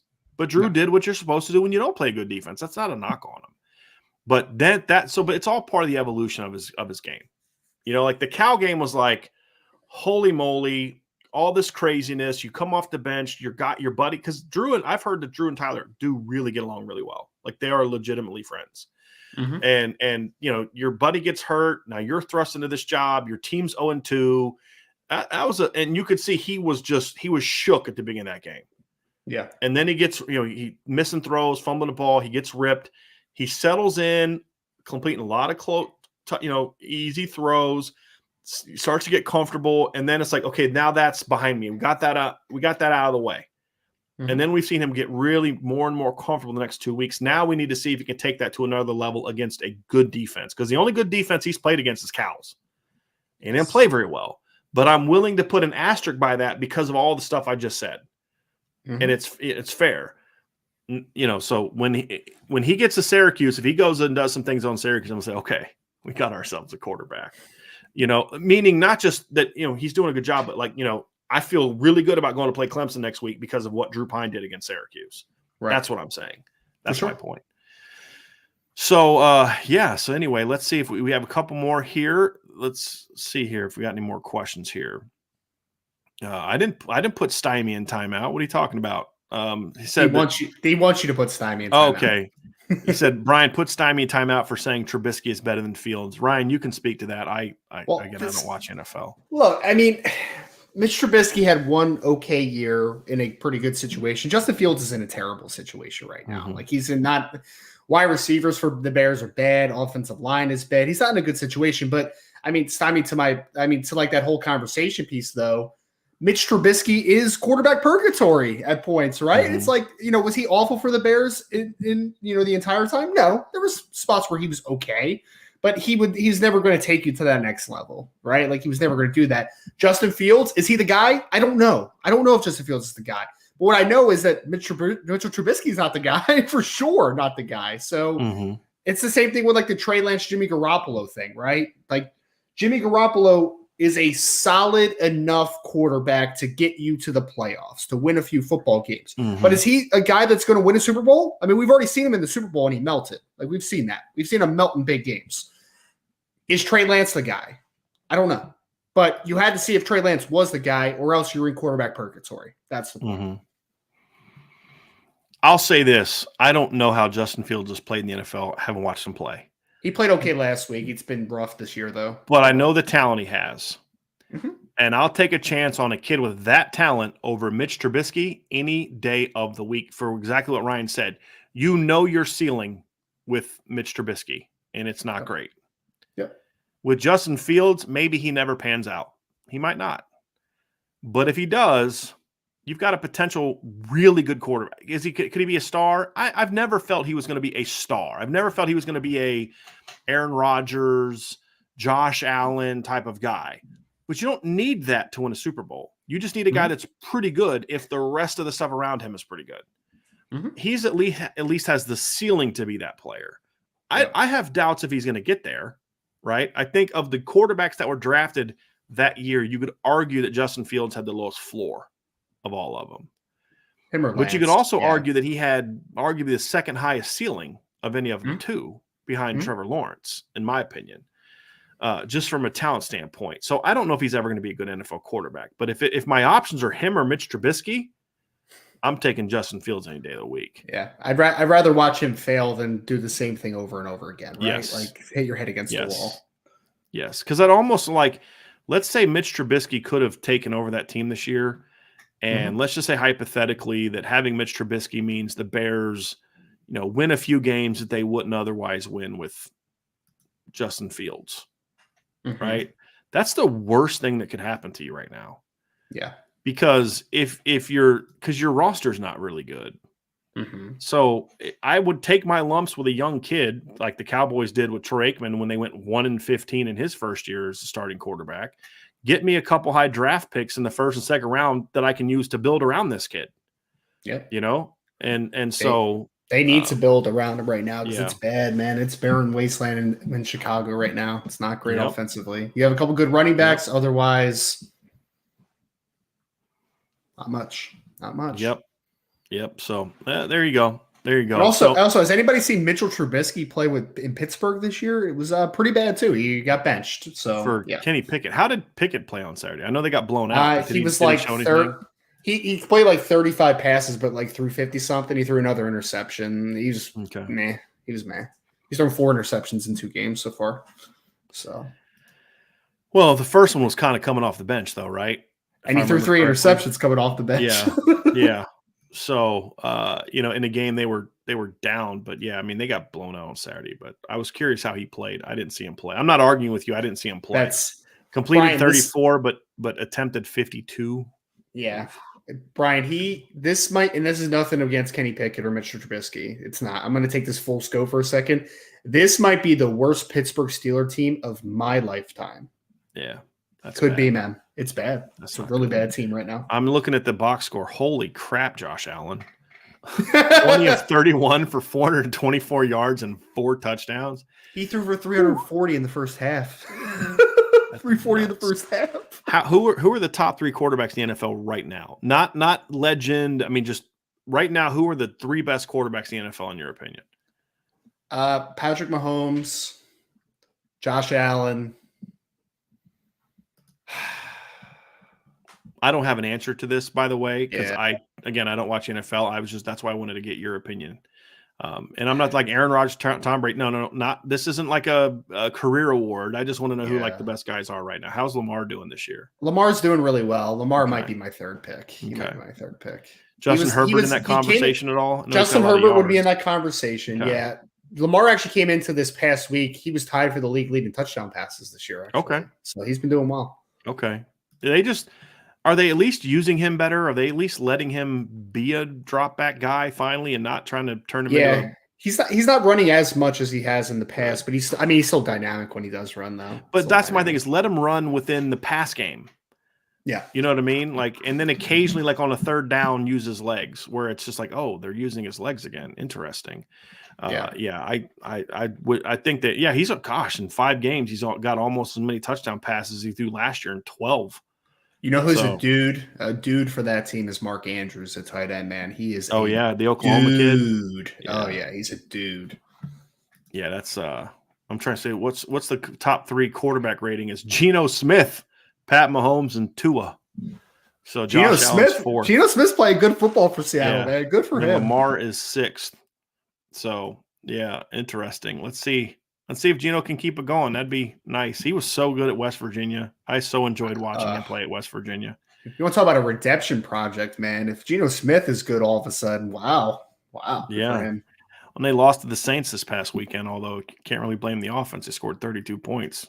Jeez. Boy, they ran for 235 yards on the Seahawks. Goodness gracious. Anyway, boy, oh boy. That's not good. This is not your uncle's. People are saying Jalen Hurts should be in the top 3. Oh, stop. Jalen Hurts is playing good football. It wasn't very impressive last week. He's been playing good, but the Eagles have a really good roster, man. I would not take him over any of the 3 quarterbacks I met. Not even close. But he's playing good football. This is why you got to be careful to not let stats say too much to you. Do you know who the number 5 player in the NFL is in passing yards? I don't. Carson Wentz. You know who's number 6 in passing yards? Matt Ryan. So yeah, Matt Ryan's cooked. Yeah. Matt Ryan is done. Tua is averaging 9 yards per attempt. Dude, he had that in the NFL. That's insane in the NFL, dude. Tua threw 6 touchdowns in the second game of the year. It was insane. Wow. Yeah. Wow. And then Jalen Hurts is 2nd in yards per attempt. He's only thrown 4 touchdown passes in 5 games. That's kind of strange. He's been sacked 11. Justin Fields has been sacked 18 times. Yes. I remember. I don't want to throw shade at a former Notre Dame player, but Sam Mustipher is not too great for that. I can't comment on Sam Mustipher because every time I say anything other than he's the greatest center to ever live, his entire family tries to come after me on Twitter. So I'll pass on that one. I literally had to block the dude's entire family. Like it's like, okay, whatever, dude. It was very, very strange. It's like all within like a 24-hour period. I was like, oh, okay, whatever you guys say. All right. This is what he was like in the NFL. I was like, all right, whatever you say. Anyway, so that is going to – I'm not talking NFL. I'm asking questions about the NFL. I don't watch the NFL, so I can't really talk about it, but people asked about it. It's a mailbag. We give you guys some room to, to ask about things, that you want to talk about. So got Ryan on, so why not? Ryan watches a lot of NFL. I'm like, hey, man, can you do some work today? I know it's a Sunday and it's your NFL day, but we got to get some stuff done. So I'm kidding. That's never been a conversation we've had. So Ryan, that's going to do it for today's show. Very fun mailbag. You guys asked some great questions. And I know there's some more out there, but we've got to get rolling because we've got work to do today, everybody. We've got more breakdowns to do, a lot more to talk about tonight, 6:00. Sean Stiers is going to be back. I think it's him and it's Vince tonight or no, it's him and Jesse tonight, I believe. I could be wrong on that, but regardless, Vince on Wednesday, right? Show. Vince is a Wednesday. Vince is the mailbag on Wednesday, right? Monday and Wednesday, I think. So those guys will be back tonight, 6:00. You definitely want to check that out. Ryan and I'll be back tomorrow. We are going to kind of look at the statistical matchup between Notre Dame and Stanford. And then what are the on-field matchups that are going to most impact those statistical matchups. And then, of course, Thursday, keys to the game. Friday, we will make some predictions. It's going to be fun. I got a couple other ideas that I want to run by Ryan of some potential shows we may do. So who knows? We may have some more stuff coming up here the next couple of weeks. So anyway, everybody, have an awesome rest of your day. Thank you all so much for joining us. Hit that like button, hit that subscribe button, everybody. Hit the notification bell. Share this podcast. If you're listening via podcast, please give us a 5-star review. Check out the merch store. Built Bar, y'all. Look, it's been a minute, but check out Built Bar, right? 10% off if you use the Irish Breakdown promo code. Tons of stuff going on. But of course, as always, sign up for the boards.irishbreakdown.com. You can do that at boards.irishbreakdown.com. Check that out. And you know what else? Have a great rest of your day and be back with us tomorrow. Thanks, everybody, for joining us on the Irish Breakdown podcast.